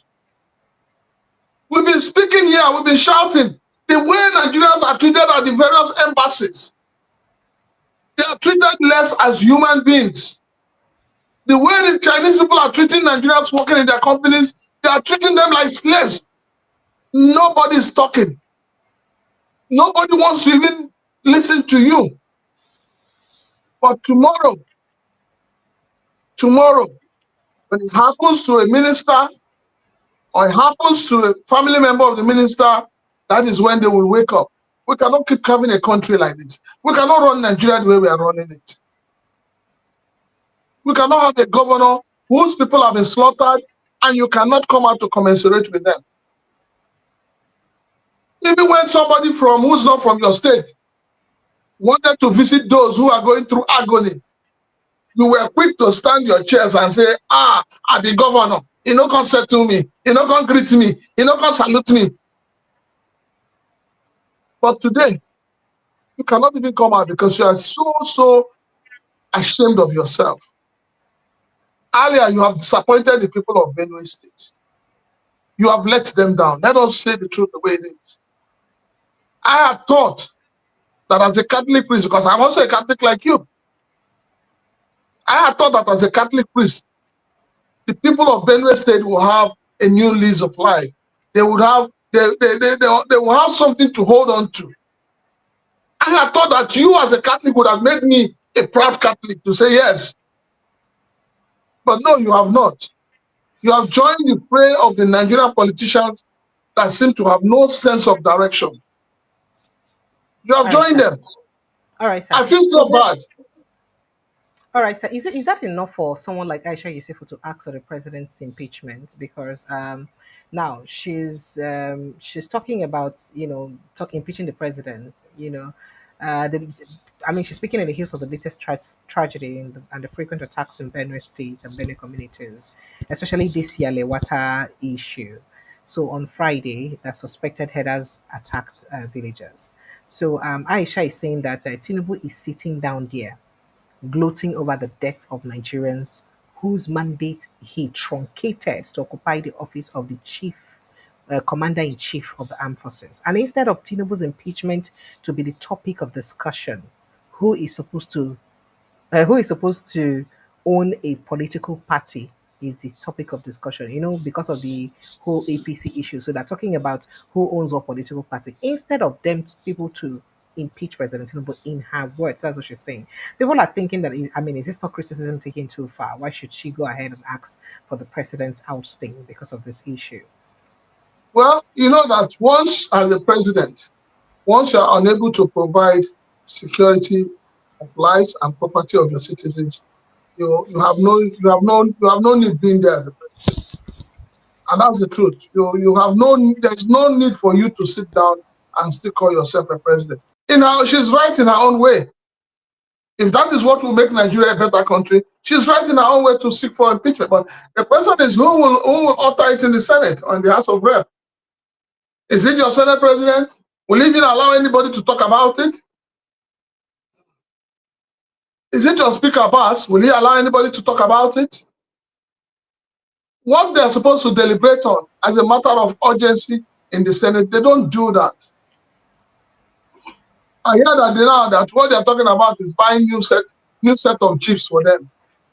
Another one. Oh, you have not heard? Is it the news? For who? For who? For the same people. For the same senators and honorable members. In less than 4 years. Which 4 years? 2 years. So you have people who, you see, this thing pains me the most. You know why? Your president will come out and say, Nigerians, be patient with me. Nigerians, please make sacrifice for a better country. But is the president making the same sacrifice? Are the governors making the same sacrifice? Are those in power making the same sacrifice? When you as a leader, you're not making sacrifice and you're asking the people to make sacrifice, are you being sincere with yourself? You just saw a report the other day saying that the Ministry of Agriculture was embarking on prayer. And they don't suspend that. On a vex, they say on a vex, they can't suspend them. That's why I say religion is the opium of the people. All right, sir. Let me quickly take this call and I'll get back to you. Hello, good evening and welcome. Yeah, Madam Madam Precious. Sir, I'm fine, thank you. Welcome. What's your name, sir? Where are you calling from? Please don't give me that title. I beg. My name is Abel. I don't want any title. What thing I do again now? The way you just shown me, sir. You don't give me title. Which one be sir? You call me Madam Precious. I say sir now. Now bad thing to get respect and home training. Okay, ma. Thank you for the respect. Thank you, sir. Thank you. Thank you, sir. Thank you. I'm fine, sir. Okay. So, yesterday I was in the office when I called. And it seems you were kind of scared, but truth is always bitter. Sorry, this time around I'm in the kitchen because I just came back from work. Go ahead, sir. So, truth is always bitter because I don't know. I wonder how people survive back home in Nigeria. Right? I listened to Prince Chilaka analyzing issues. And until when Nigerian youth, just as Prince Chilaka said, when Nigerian youth are ready to take their destiny in their hands, these people will not back down to make sure that they end Nigerians. Yeah, because I remember when Abacha was alive, there was a young guy from Abia who championed a crusade. The youth slay Alpha Abacha. Yeah. I don't know if you can remember. Carlo. They were using because his father was of Agora Hotel in Abuja then. He said Carlo. So, Francis Chilaka said I should tell you that the person's name is Carlo. Yeah, Carlo. We're living together in Area 8 then. So, and I called him because he's somebody that I know. I know him in person. We live, he's just a few blocks away from his house. And the guy, Kingsley, the guy that happens to be the northern region coordinator, my schoolmate, I called him. Why are you doing this? He said, "Yeah, no. This is time for the man that cap fit, which Ojo Madekwe came up, ride a bicycle, and 2 million man march or whatever march. But on that day of that 2 million man march, I put my life on the risk because I went to Agora Hotel where they were organizing the man march. I got in there, I collected microphone from Carlo, and I addressed the youth. Because that day I said, if he's dead, man can only die once. But I don't know how God saved me. Okay, can you help us summarize and go straight to the point, sir? Because people are waiting to jump in the conversation. So, the thing is, until when Nigerian youth are ready, because these rulers, they use religion, they use extremism to separate, to cause issues between Nigerian youth. And it is time for the Nigerian youth to know that this is their destiny that they are toiling with. Because how can you say that a parent will train a child from nursery, primary, secondary to university, and after the whole suffering of a parent, the child will still depend on the parent to feed him, to buy him wares, to provide accommodation for him. And we call such society a good one.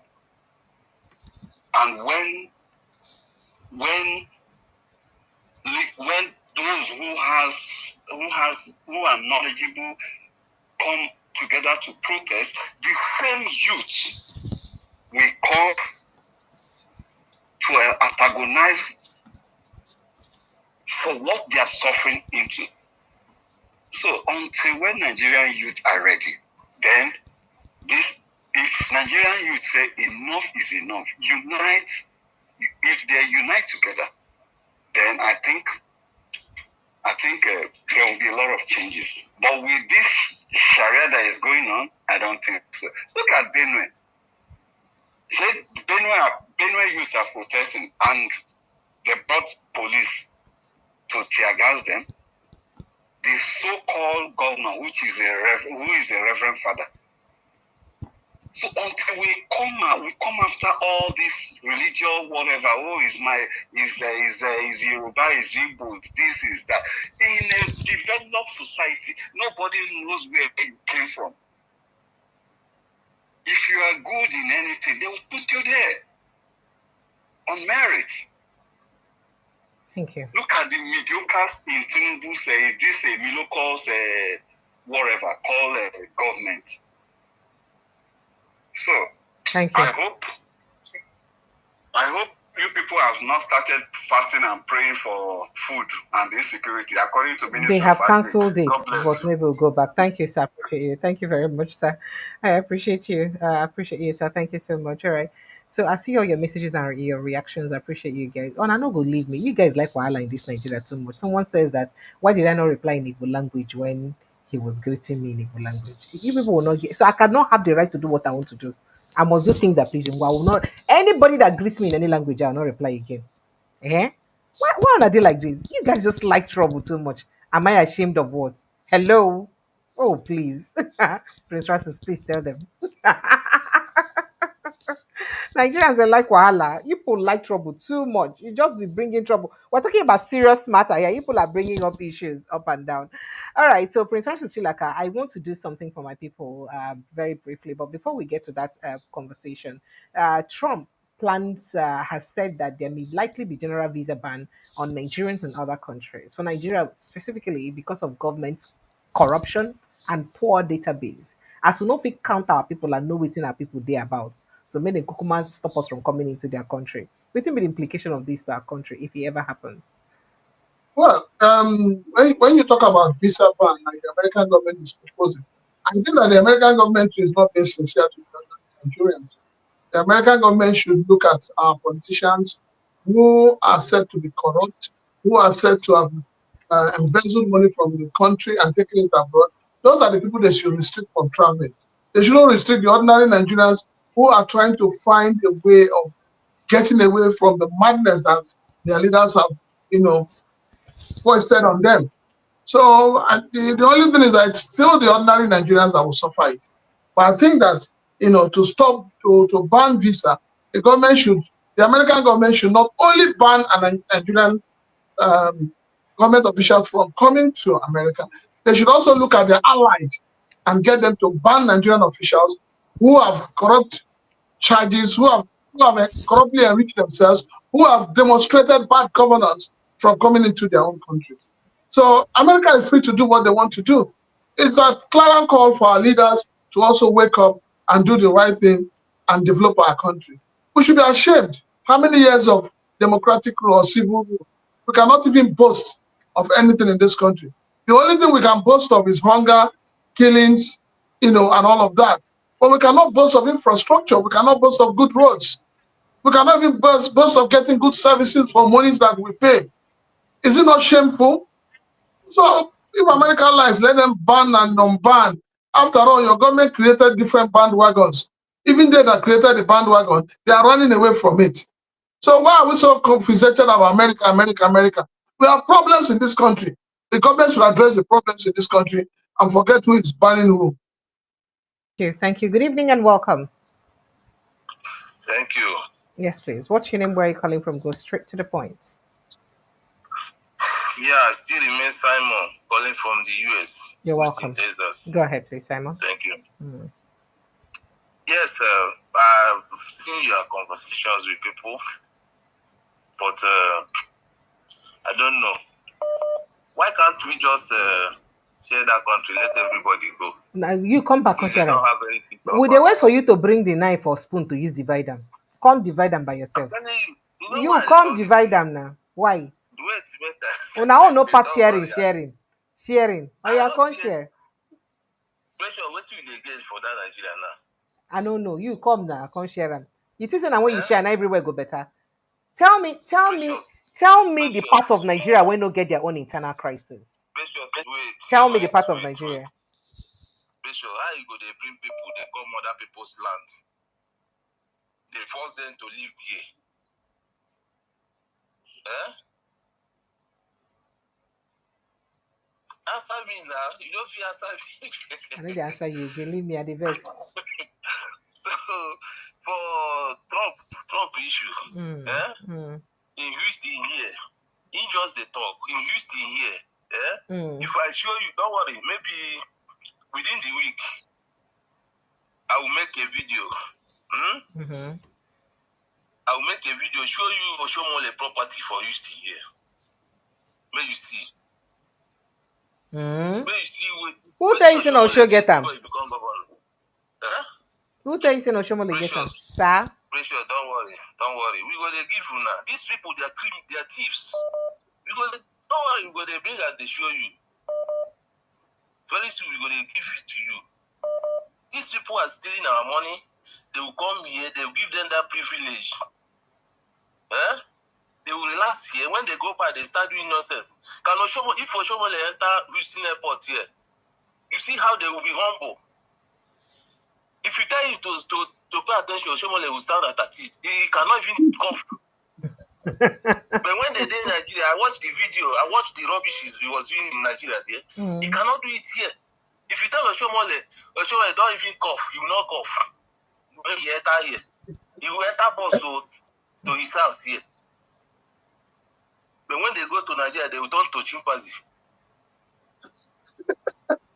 Then in this Benue killings, they know when these people came in. They know. They came in during President Buharis. Yes! They used them to win an election. Now, you cannot settle them to go back. Now who talks so? Pressure, no, they ask me this question at the vex. No, not the vex now. Calm down. It be like say your blood they hot. Okay. Wait. When the governor of Gombe State, the other time, you know when he talk, say that they bring their brothers from Niger, from Mali, all of them, may they come here. You know hear them? No, you know hear them, Precious.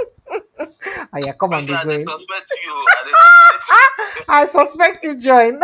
Come and be going. So the issue is that Precious, they know the people who are doing this thing.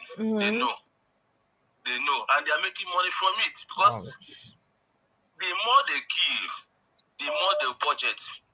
Yeah. Now you will see army now, like army. You know, I told you the other time that I was with the Nigerian army, right? I see you been talking. You go see army now. Army will carry troops. They will carry troops now and go there. They will do more budget for them so that they will share money. So, pressure. When we dey serious, I'm coming back. I will come back. We will fight those people. I swear. We are coming back. I'm telling you the truth. We will do. Maybe they carry broom when they do campaign. Now we go sweep them. We will use that their broom sweep all of them out. Very soon it will happen. Thank you and God bless. Thank you. Thank you so much and God bless you. Hello, good evening and welcome. Sir? I greet you, my dear sister. I greet you too, my brother. How far? How you do? I do inside day. Well done. Welcome, sir. Look, like this last caller where they call from Houston, when he was talking that all these our leaders, when they get to abroad, they humble. And that is the fact and nothing but the truth. When they get, yes, I'm a living witness. I see them most times. When they get here, you see them on the queue, humble, as if they are nobody. Because all those nonsense they try in Nigeria, but they can't even try it. They can't even try it in the Western world. Who go give you the opportunity? Who won't carry your bag for you? And you will carry your bag, stay on the queue. You know. And the Benue own too. I watched the Benue own too just this afternoon. Although I watched it through VDM, because VDM went there and posted the stuff. See, what did concern those innocent children? The Matata person. What did those innocent children burn them to their bones? Arches. Yes. Arch. Yes. What is their own concern? Very, very about sad. this killing? And our dear government has not even said a word. They can talk about Israel attacking Iran or Iran attacking Israel, but in their own backyard, something is happening. They can't even say nothing. And everybody is keeping quiet. All is good. All is good. You know, the only thing, what I see at the end of the day, you see all this they can peace, PDP, this PDP, APC. Now APC is fighting PDP is fighting APC. But you get a turn where we say APC go begin fight APC. Because now, when the time for election come, who will be the governor? Who will be the senator? Who will be the House of Rep? Where a member in the House of APC, whereby 10 people will come out to come and contest for one senator. The way it's going now 100 people will come out. So who among those 100 who will come be the main nominee? It's a shame, it's a shame. Yeah, I came back from work. I feel like I was going to cry. My wife shout for me. What is your problem? I have been sad. I have been sad since yesterday. After that, if you watch my live yesterday, since that live conversation yesterday, if you know the horrific images I've seen, and the stories I've heard from Benue State, your head will, in fact, every time they tell on that protect your mental health, now myself I talk to because it's crazy. I was shedding tears. I almost shed tears when I was watching that thing from VDM because my VDM stuff I see at first. As I was in the bus coming, I saw it. I was shedding tears. See, what has this got to do with these innocent children? They pointed one house. They say here are 40 people. Now they killed. Here are 35 people. Yes. Those incidents, those things. I get all of those reports yesterday. My guests talk about them now. My guests talk some of those things yesterday for the life now, away from the village. He said it yesterday. It's crazy. It's crazy. Honestly speaking, we don't wish that on anyone. The government is not even. Look, I mean that true. Say maybe you will shock that maybe they could not. Maybe they don't sell that place to the Western world to come and be mining our mineral resources. Which kind of mining? Thank you, my brother. Make a talk to others. I appreciate you. Thank you very much. Thank you. Thank you. Good night. Hello. Good evening and welcome. Hello. Yes, please. Welcome. What's your name? Where are you calling from? Precious. Sir? Yeah, good evening. Good evening, sir. Yeah. My name is Ernest, calling from Houston. You're welcome, Mr. Ernest. Go ahead.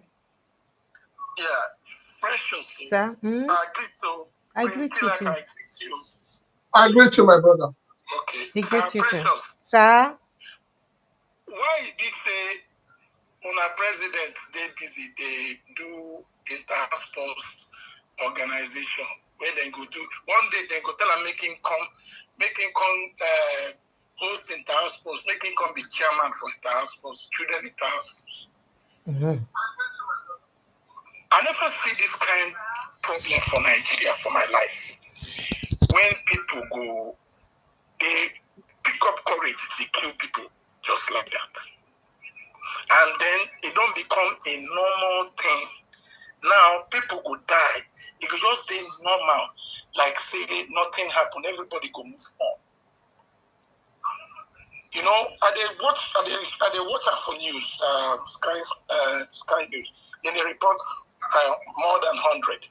I say now over 200. The more than 100 not even they correct. Over 200 based on reports I don't get from phone calls. They say more than 100. You understand? But we know say it past 200. So, but my problem is say, why are we quick to move on?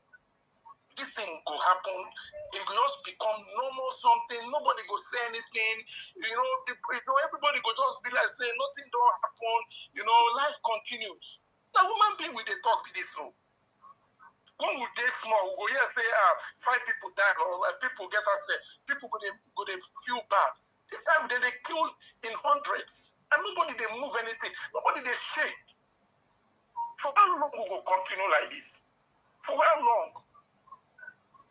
Until they wipe out those people from Benue and Plateau states and some part of Enugu state, even Imo state. What are we doing? Sorry. And people, and the so-called people, they're busy. They fight for Northeast over APC. whether Kashim Shettima. whether they want endorse somebody or they not go endorse somebody. And then somebody call himself a minister. You they busy. You they do press conference every week. You go do press conference. Those people, those journalists where they come there, and they come in there empty-handed. They don't give them money to come do all those things. Every week, you they do press conference. Are you minister of press conference or what? And then you get the ghost, the audacity to tell people that they should go and die. Make somebody go find where they go bury them. Say you get land for them. That land is Papa land. You never hear of Ikore people for River State. Now then get land pass for River State too. We know them as land for River State. Yes. Now there is some wicked from. Half of Ikore land we know say na water. No. Ikore na upland. Don't be half of Ikore be water. Okay. Now then be upland. They get plenty land. Now then they sell land. Sir. I know Ikore. I know River State. Small now. You understand? So if the land where you want bury people, where you saying go give people free land, not being Papa land for Abuja. You no being get land. I be FCT minister, sir. FCT minister, now Papa get land. When they go so arrogant, so you don't even have decorum to even talk to people in public place. I mean, well, me I don't want to talk. If I talk now, you go say me and they talk say me they divide Nigeria. No. Me I don't say me they divide Nigeria. No talk rich like that, sir. But if you continue like this, now Nigeria will divide himself. Oh yeah, thank you, sir. Bye-bye. I appreciate you. Thank you, sir. I appreciate you. Okay. All right. So very quickly, I have somebody in my back studio I want to bring front. So say every time what they tell on protect your mental health, protect your mental health. When I talk those things, that myself now they indirectly talk to. And now wait to make I say make I even where the person don't work I go okay. So now wait to make I say make I even bring person who go talk to us about things we get to do with our well-being. Very sharply, but looks like he's not around anymore. So if he's not around, we'll have that conversation another time. So Prince Francis Chilakasa, make I let you make a cap waiting they happen. I will hear say some waiting they call them some malu as they try cross water for inside River Niger, then just they die as they cross the water. Nothing do them or they just begin die. And the people they don't vex so that they don't drop something for water for their people. For their malu them. That one may be another crisis waiting to brew or waiting to explode.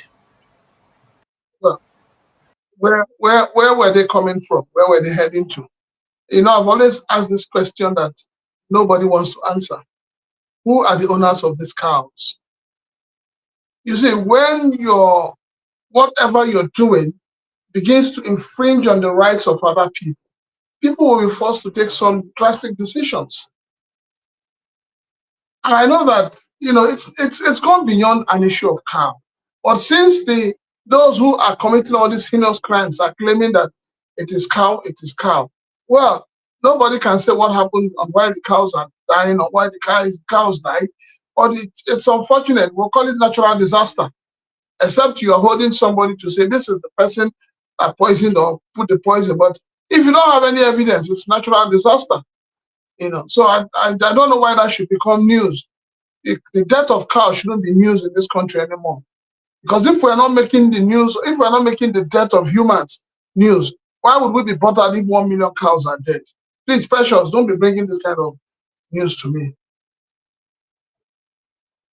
Not intentional, but I mean, saying something they bring something. So, waiting make they talk about this conversation. Remember, say, just within the week, Mieti Allah hold a press conference, talks that one of their members died for Benue State. And say, at the same time, plenty of their cow, they don't rustle them. And next thing we see in this attack. So now waiting make they ask whether the dogs and feed they connected. Before we go to that, I think it is high time. Wait, I think it's high time that, these members of the Mæssæcrê get arrested.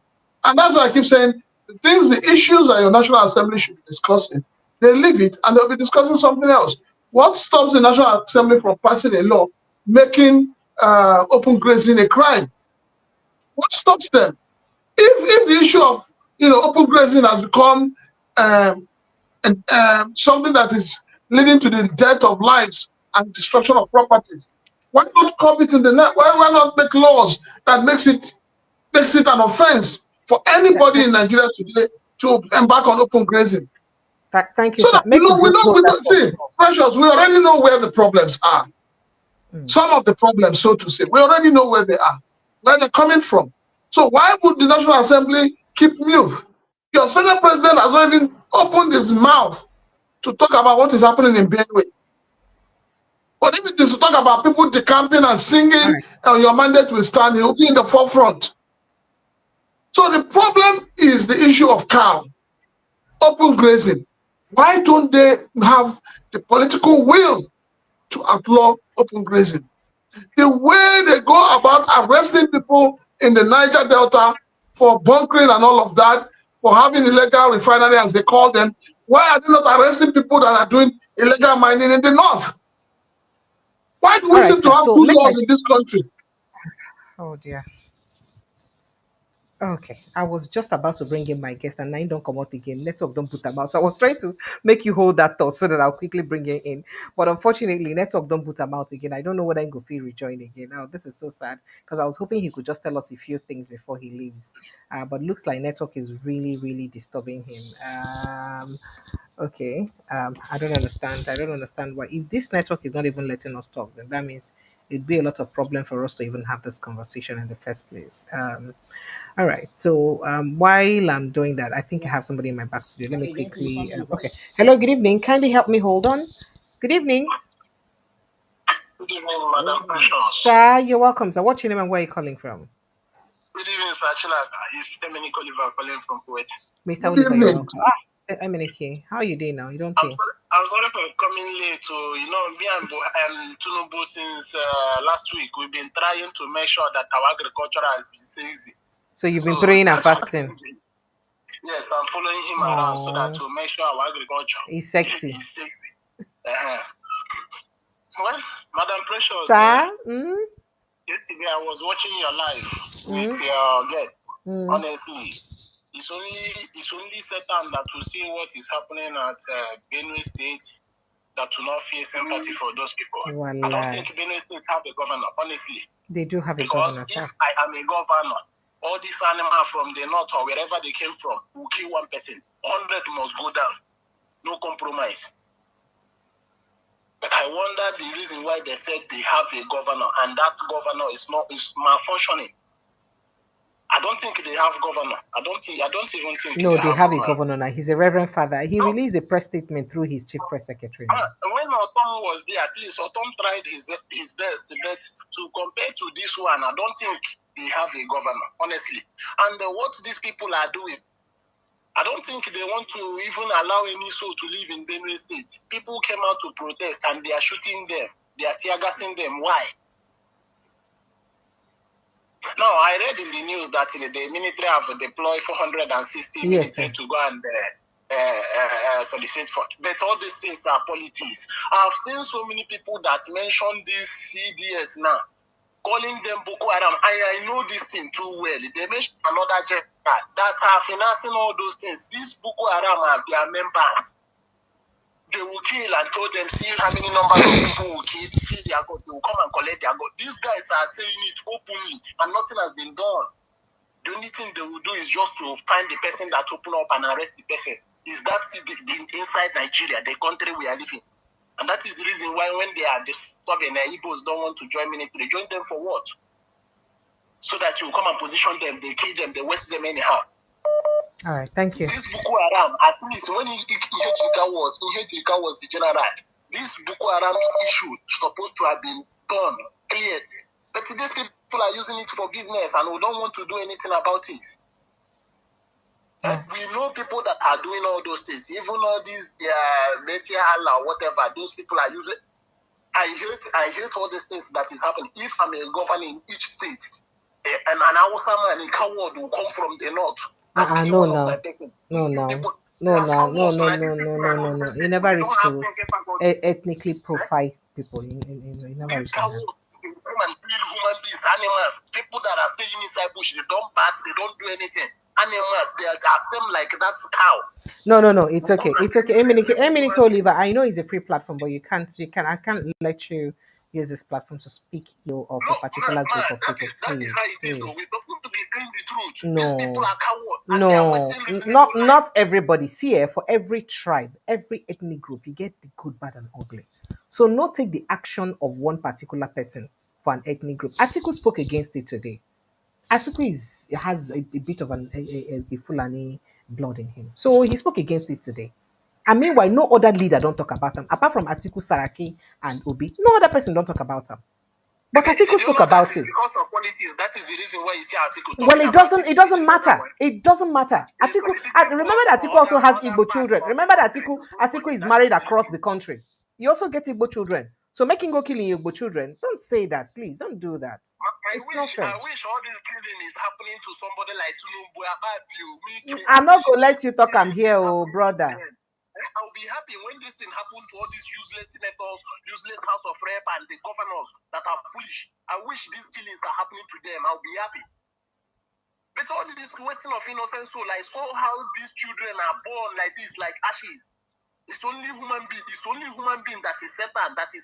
Is somebody like Wiki that will condone all those things. Oh yeah, you don't do. Come and be going. Come and be going. Hey, Menike. Come and be going. It is okay. Also go. Oh, thank you. You're welcome. Only you. Chop, thank you. Chop very much. Chop, welcome. Join together. I bet make I go call my doctor. Make I protect my mental health. All right. So joining us inside the studio is Dr. Adedamola Diogu. Dr. Adedamola Diogu is one of the finest GPs we have in Nigeria. Dr. Diogu, good evening and welcome. Thank you so much for joining us. Good evening. Thank you for having me. Yes, so I can hear you. A lot of things happen for Nigeria. You hear the massacre will happen for inside Benue State. I say make I call you Shapali. Make it come help us put mouth for this talk. You hear what's happen for Benue State. As I do like this, every day while they do my show, they tell people protect your mental health because now cry at the crisis money. My eye the trip. What be those things and what will fit need to do? Because sometimes we hear some when people don't face all this kind of pressure, next thing person will sleep, wake up again. They don't die. Be that.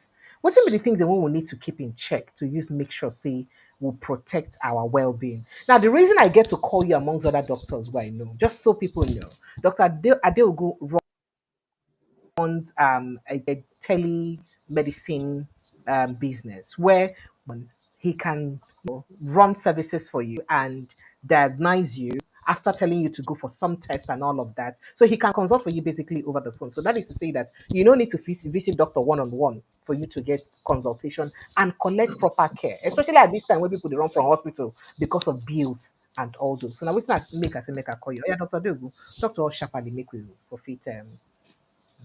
Thank you, Precious, for having me. And good evening, Mr. Prince. My dog, how you doing? Fine, thank you. Happy Sunday to you. When I heard you were coming on, I said there could be no better person than you. Thank you very much. Just to let people know, for those of you abroad, I want to personally pay for consultancy fee for about 4 to 5 people here.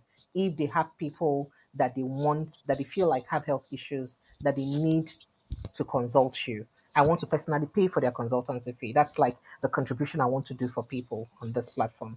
So whilst you're talking, you start from me. No, you don't need them. You don't need them. So I beg you, in case you get mama, I need those old people in the village. You get mama or somebody, you wait there abroad, we get mama. Not say go people take care of your mama. So in case you get one distant relative where you feel say if you get health issue, we no fit afford to talk to doctor. But as long as the person get phone, where if you use call Dr. Adogu to describe to them how they feel, I go pay for the consultancy fee. Oh yeah, go ahead, doctor. I just make Okay, Precious, thank you so much. I think we need to let our people know that the things happening in Nigeria is really, really devastating, to say the least. A lot of our people are already under chronic stress over the years, from bad governance to poor health facilities to the whole health system being in shambles. But we also realize that it's like we are just receiving one blow after the other. We have not recovered from one, then another is happening. the economic downturn, and then a lot of people are under severe mental stress. Honestly, in the last 1 month, I can't count the number of people that have come down with new onset of stroke. The blood pressure will just go Stroke. beyond. Yes, so stroke. Oh, yes. You will hear somebody went to work and they just call the family from work that suddenly the person can't talk or he can't use his limbs, and then there's paralysis, just like that. Or somebody enters the bathroom and he can't come out of the bathroom by himself, and it becomes an emergency. So all these things are on the rise, and it is pointing to perpetual stress, a lot of people going through depression, a lot of people having less time to sleep because of uncertainty. A lot of Nigerians are living in anxiety states perpetually. So all these things are things that we're encouraging our people to please take their health seriously, make it a priority. They should budget for their health like they budget for their rent, for education, and every other thing they need, because you never know when an emergency would happen. And you would always need a good health professional who will be by you to guide you and to talk about preventive medicine, because now what we are facing now is no more curative treatment. We are looking for preventive medicine so that you don't even get to that point where you have So, complications so already. prevention can't do better than cure right now. Yes, so prevention is better than So cure. Dr. Adebayo, let's even look at people who have health issues like diabetes, hypertension, and all that. Say drugs don't cost. A lot of people Ah, not fit buy hypertension medicine again. And people now extremely, don't resort to taking herbs and agbo and all that. How bad absolutely. it is for now way they within the medical care? How bad It it is is? And it what's is so horrible. oh It is wow. horrible because first and foremost, a lot of people, for hypertension, for instance, is symptomless. You don't even know when you have it. If you don't check, you will not know if you're hypertensive or not. It doesn't have any symptoms. You wake up, you can still go about your normal duties, you can still run around, you can still go to work, travel, and then suddenly a complication like stroke happens or kidney failure happens. So a lot of people must know that they need to be checking their blood pressure, frequently, whether they feel well or not. It must be standard. Then the issue of high cost of medications. There's inflation in Nigeria. Everything is expensive. Food is expensive. Transport is expensive. Rent is expensive. So the drugs are also going up. So a lot of people cannot afford those drugs. It's no longer sustainable for them to be getting those drugs. And you know that diabetes and hypertension, they are chronic health conditions that you need to be, on drugs lifelong for a prolonged period of time. So people cannot afford to get those drugs. So they resort to Shebi cheaper. now who don't chop? Now who don't chop? Now you go first buy medicine first. Exactly. So that means that is also one of the reasons why we're having these complications of stroke, sudden death, slumping and dying. And then you have people, incapacitated. And then, unfortunately, most of the cases, the people that are affected are breadwinners of the family. So it makes Ah, the family now completely, at a loss as what to do. Children can't go to school anymore. The wife may be doing a petty trading or not being gainfully employed. And you know that even unemployment is at an all-time high in Nigeria currently. So a lot of families are really going through devastating times. And then to make it worse, cancer is also on the rise. It's almost like in the Western world now. Cancer is on the rise in men and women. For men, you have more cases of prostate related issues. For women, breast cancer, ovarian cancer on the rise. In the last couple of months, I know two people that developed ovarian cancer that I know, and one of them just passed away in the last week because they did not know on time, late detection. And cancer is such that it spreads from the original site to other areas. And once it affects the other organs, so early detection is key. And what do we gain from early detection? You start intervention. If you need a surgery, you go for a surgery. If you need all the other interventions, whether chemotherapy or radiotherapy, they are instituted early. But how would you know? How would you detect early when you don't go to test for these things? That's why we beg our women, go for your mammograms, go for your cervical pap smears, go for the tumor markers. They are very, very good indicators of these cancers. And then it helps us to quickly know early. And then we need our people to have a reorientation. The fact that you are going to the doctor to test for this thing it doesn't mean you are wishing yourself bad luck. It doesn't mean that you are praying for bad things to happen to you. Actually, it's actually the wise thing to do. It's the wise thing to do, because it is not when problem has started. That's when you are now running from pillar to post, looking for solutions. so for the men, what kind of tests do they need to run regularly? For Since you the men, mentioned if you're a say man today na over Father's Day, so you no go just yes, advise so women, no advice men, no. yeah, so today in Go our ahead. Father's Day, so So for men, after the age of 40, it is mandatory that you do your PSA. You are very particular about your prostate health. So the PSA is a prostate-specific antigen. It's a blood test. You need to do it. You need to go for a prostate scan. And then you need your doctor to do what we call a digital rectal examination. Your doctor is going to wear a glove, and then he will use a gloved finger to go in through the anus to feel for the prostate. Very, very important, because a lot of men, once it is detected early, they can institute the right treatment for them.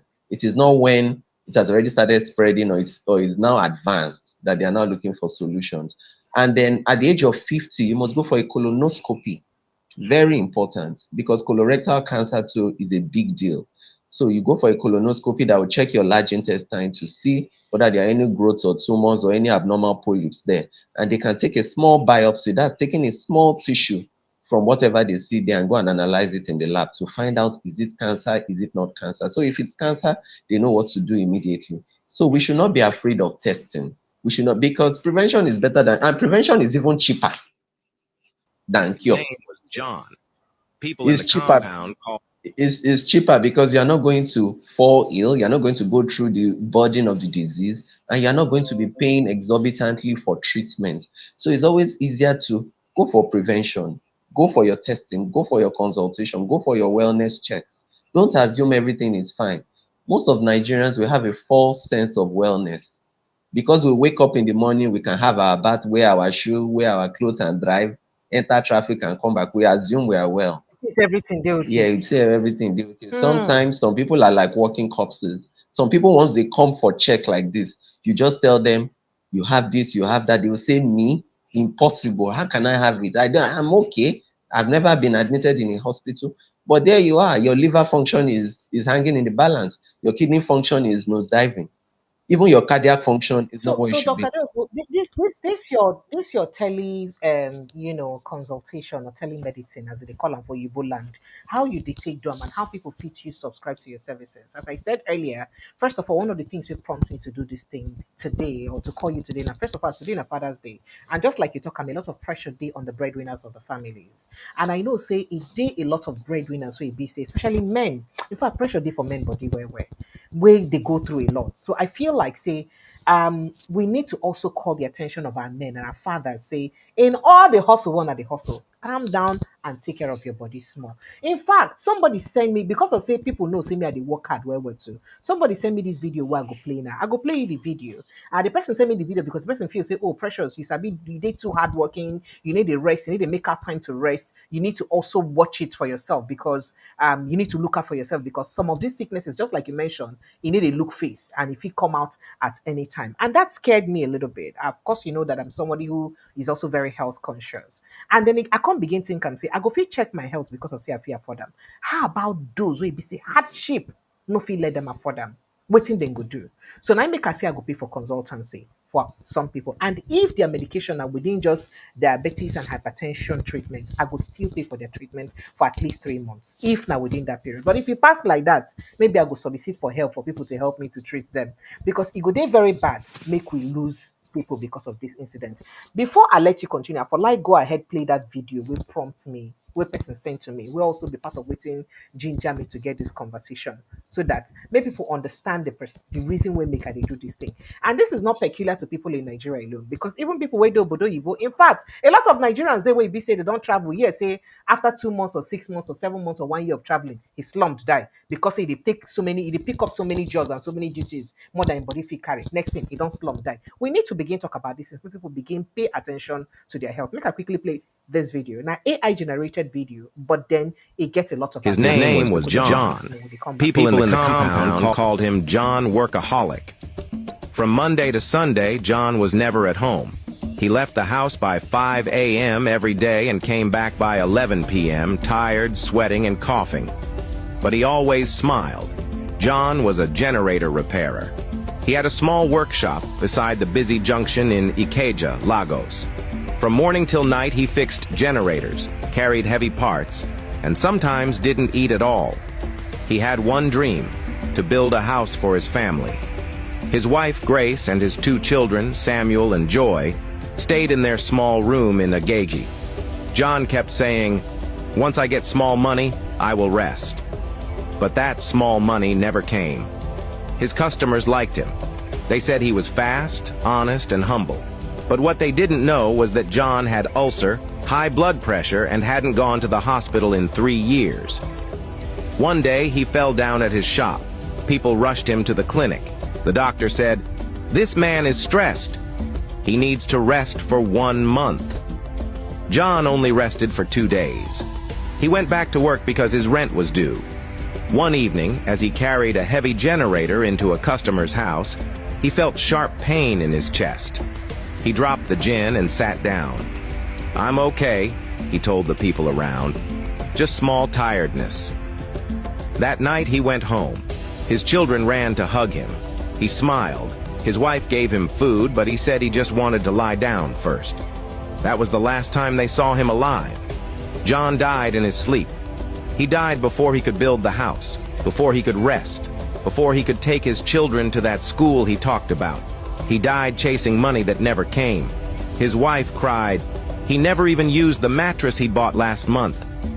The neighbors gathered and told stories of how John helped them fix their generators even when they didn't have money. The landlord even said, John never owed rent. He always paid. Dr. Adebayo, oh yeah, make I leave the rest up for you. This is quite a touching story, but this is the reality for a lot of Nigerians. Personally, I've had people who left their homes, went to work, and rushed into the hospital, high blood pressure. Before they get to the hospital, they already have a stroke. Before you send them for a CT scan, move them in an ambulance to where there is an ICU, they're dead. So this is the reality of what is happening to our people. And it happens to people in their 40s and 50s. So it's not like these people are really aged people. So it's time for our men to be more health conscious, more health focused, because, as you said, the men are the ones that have a lot of pressure. There's a lot of family pressure, societal pressure on them. And then our men are less expressive. When they are going through difficult times or emotional stress, society does not expect them to express themselves. It's considered a weakness when a man, is being crushed under the burden of everything. They will say, if you are bothered, go and take a drink with your friends. Now go and watch football, go and watch a match, go and relax with the guys, drink and forget your sorrows. But all that does not address the underlying cause of the stress. And a lot of men have insomnia. They're not sleeping well. This is what we see in the hospital. A lot of men come and they tell you that sleep has been a problem for months. And when you don't sleep, your body interprets it as stress. Your body is operating in overdrive. Everything you're doing, you're pushing yourself beyond the limits. And at the end of the day, it's telling on your immune system, it's telling on your focus, your memory, your concentration, your overall well-being is going down the drain. So it's important that our men should focus more on their health and should make healthy life decisions. So it is not a man that already has high blood pressure, that is not sleeping well, that is already under perpetual stress, that should be drinking, binging on alcohol or smoking. So you can see we need little lifestyle changes. We don't need to already, pour salt on an injury that is already bad, because we can't be adopting lifestyle that will not encourage good health for us. A lot of our men are already in emotional stress, depressed, and the depression in men is usually missed. A man can be watching football match with his friends and taking alcohol and, making commentaries of the match and laughing loudly, and he's dealing with deep-seated depression, only for you to hear 2 days later that the man has gone to jump into a lagoon somewhere. Because if you notice, the suicide rate in men is always higher. So it's very important that we talk about these things. These things require us to re-emphasize them. That look, what is really going on now is really alarming and is really devastating. Oh dear, I hope the network will let us hear you out and let you finish this conversation, because it's important that we finish this conversation. All right. Okay, so if you get anybody who thinks you really, really, really need Dr. Adebayo consultation, I beg you, go dey proper, make una send me WhatsApp message. Just send me a WhatsApp message. Don't call me. Just send a WhatsApp message with evidence as to why the person needs that. And that's how I'll investigate before I approve it. And if possible, if it's a lighter ailment, like I said earlier, or as I said earlier, I will fund it. If it's a lighter ailment that I can handle, a small thing like, diabetes and all that, I go fit handle them. But if it pass like that, I go run. Or maybe I go ask on here, make on help. Because say me self na manage and they manage. All of us na manage, they manage in this country. So Dr. Adeogo, say there another thing where they fear people to go hospital before we go straight to your telemarketing. People they complain about the lackadaisical attitude of your or the attitude to work of your colleagues, doctors from inside Nigeria. So if you like say Nigerian doctors, some of them they just bring them out and make them keep person because they need to do their due diligence. They need to do thorough work. So this your telemedicine, how you dey use help, even if you be seeing a case where you be see person suppose fit go on admission. You understand? How you dey fit use help monitor the person with the doctors where they treat that person to make sure say those doctors do the right thing. Okay, so our consultation platform. So our consultation platform, how it works is such that you can reach the doctors at any time, and then the doctors can Any time of the day, including midnight. anytime. You can leave At you can leave your messages, you can do calls, and the idea is for us to have a platform where you can have timely advice, because we notice that a lot of people they run into problems because the advice they need is not coming at that time they need it. So it is giving you ready access to timely information that would help you to know what to do at that point in time. Then it also offers guidance to all the relevant investigations you need to do based on your symptoms to achieve a diagnosis. Because before, a doctor won't just listen to your complaints and say, go and take this drug. There's a process. We listen to your complaints, take a history, know what your history is, and then give you relevant investigations to go and do. And then we can direct you to places. And in Nigeria now, all sorts of things are happening. Even all our labs, it's not all of them we get sense. So we have reputable labs that we would say, okay, out of these labs, which one is closest to you? We recommend you go and do this test and this test and this test there. So we help you interpret it. And then from there, we can give you guidance. These are the prescriptions you would need. But if you would need hospitalization, because there are some cases whereby you would need hospitalization, we have hospitals that we are affiliated with, particularly some hand-picked private hospitals. And we will tell you, go to this private hospital, go with this your results. Before you even get there, we would have informed them of your coming and would have informed them, giving them information of what your condition is. So you will be there while we are still monitoring you and monitoring your progress. Then aside that, you may have your own doctor. Of course, you may have your own family doctor, but we also stand as second opinion providers. You may just want another health professional to take a look at your report. You may just need another perspective of what you are going through. That, okay, they are doing this for me, or they think I need a surgery. This is the condition. Do you think I need a surgery? Do you have another view to what this condition is? What are your other recommendations? So we stand at that. Then we also have designated pharmacies too. Because Nigeria, counterfeit drug, no be today. All sorts of drugs that you buy drugs and the pack is exactly what it should be, but the content is something else. Exactly. But the content is something else. So we also have reputable pharmacies all around that we can say, okay, based on where you live, one we can recommend go there and get your medications. And then we also offer services such that you have an elderly person at home, maybe your mom or your grandmother or an auntie or an uncle that cannot come physically to the hospital. Maybe they are homebound for different reasons. We can organize for tests to be done at home.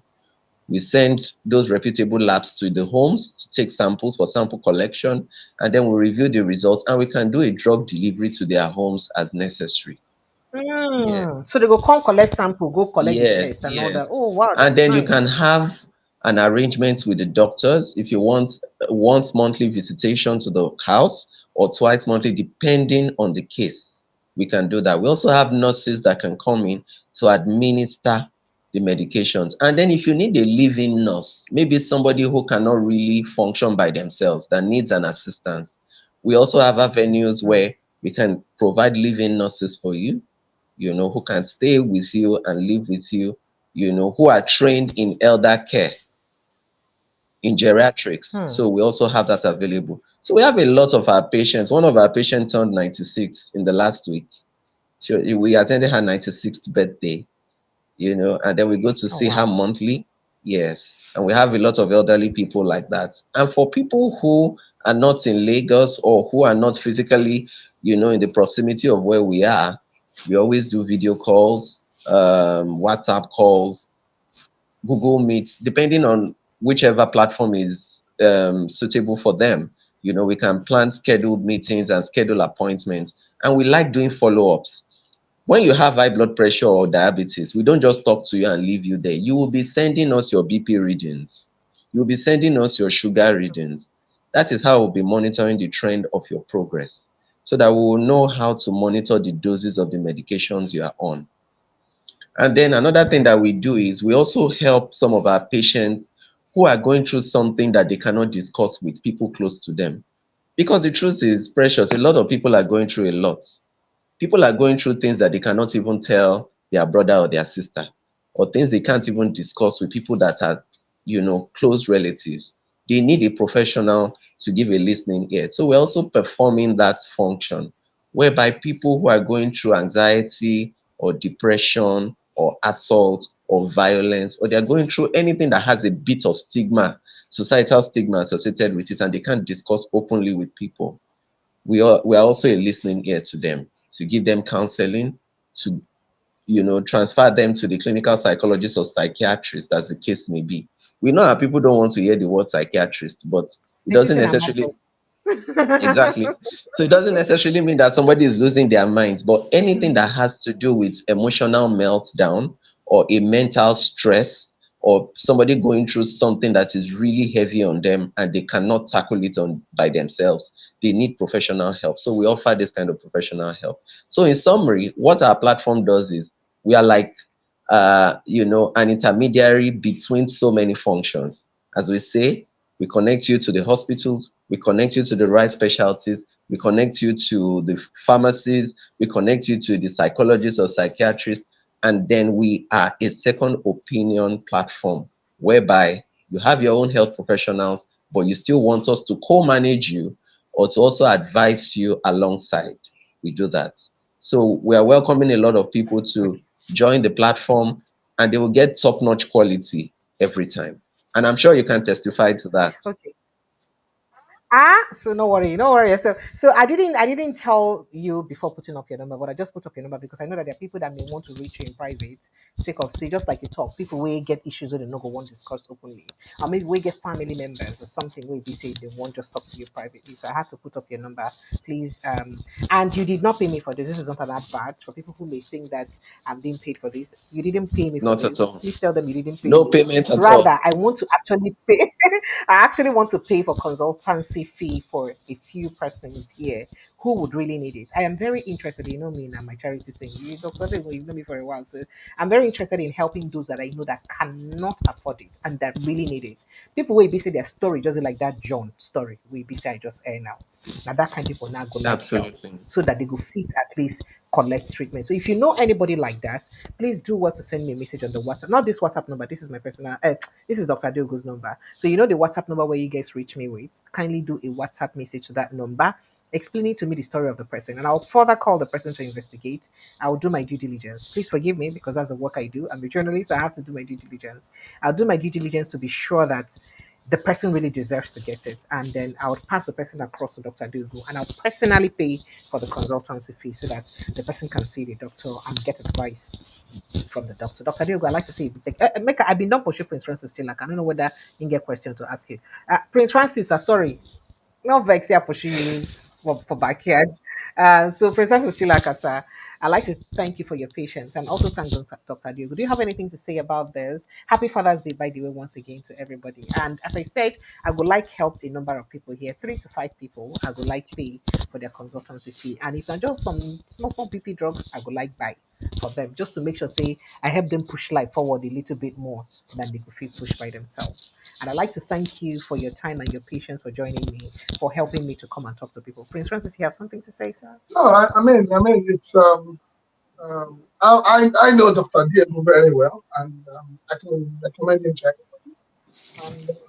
And he has touched on so many issues, and I'm appealing to men, men just like myself. We do so much, but we don't really take care of ourselves. So it's a clarion call for men to begin to take care of themselves, including you, Precious. You're not exonerated. You should also let them to take care of yourself. Yeah. I'm not be man today. Na Father's Day, Don't allow the worries of Nigeria to take over you, because sometimes you cry more than those who are bereaved. But the truth of the matter is that I'm appealing to men to, come out. The idea of saying men do not cry doesn't exist anymore, because now as men know they cry, so we cry one by one. If we try and maintain ourselves and do the, it doesn't cost much to get medical advice, do the test. I almost lost a colleague a few months back because he wasn't listening to anybody. Until when it hit him, now knew that it was time for him to begin to, take medical advice and all of that. So yeah. How did it hit him, sir? Do you mind sharing? Sorry? So that will come back. How did it hit him? What do you mean by when it hit him? Do you mind sharing? Well, he has been diagnosed for BP, and he was not. He didn't see the religiosity in taking his drugs. A lot of people who have BP, they feel that every day I'll just take tablet. But I always tell people something: if you are diagnosed for BP and your drugs are recommended, once you wake up in the morning, put the drug in your mouth. The drug will be doing his own work. You'll be doing your own work. There'll be peace of mind, But unfortunately, he wasn't taking it serious until one day he just collapsed and he had partial stroke, but God really helped him.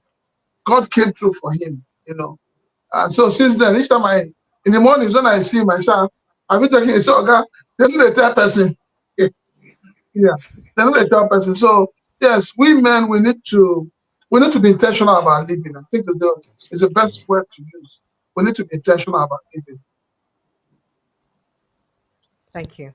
Thank you so much, Dr. Charles Adiogun. I appreciate you a big deal. Thank you, Prince Francis Chilaka. And on that note, I'll call it a day on the show today. For those of you who didn't get Dr. Adiogun's number, I'm putting it up again in case you can, you want to talk to him privately, consult him privately, send his number to people around you based on the things he's shared that he does. So please ensure that you reach out to him. Tell them to go and check my YouTube. Your YouTuber, you people should go and follow Prince Francis Chilaka like his village people. Today is Father's Day. You don't know he's a prince. Prince, will you post that video you posted again? Let them see your prince card. I thought you have the video. I don't have any video, sir. You didn't tell me. If you told me about the video, no vex. Thank you, sir. Please, you should follow him at the Naked Truth TV 01. Kindly follow him religiously. Follow him religiously. Don't stop. I love you guys. I appreciate you, Prince Dr. Diogo. Thank you. Thank you for having me. Do enjoy the rest of the day. I'll consult you once there's any need to bring someone to you, please. Thank you. And Prince Francis Chilaka, God will bless you. I say your reward the day earth, they heaven. And made the reward begin they come today. No, don't be in a hurry. Make it not be like the reward from Benue State where the governor they keep quiet. My maker say, don't be in a hurry, sir. Well done, sir. And to all the men in the house, you guys know I love you. Protect your mental health because wahala not they finish. Protect your mental health. I love you guys. I adore you guys. And please protect your mental health. Happy Father's Day to all of you. And this is just my own way of saying Happy Father's Day. So if you have anybody, especially a breadwinner, who you think may have needs to consult a doctor because he works so hard and does not have the capacity to see a doctor, please ensure you send them across to me via the WhatsApp number, official WhatsApp number I use here. And I'll speak to them and then I'll pass them on to Dr. Diogo. The day will be on me, right? I appreciate you guys. I love you. See you again tomorrow evening, God willing. Have yourself a blessed evening. God bless you.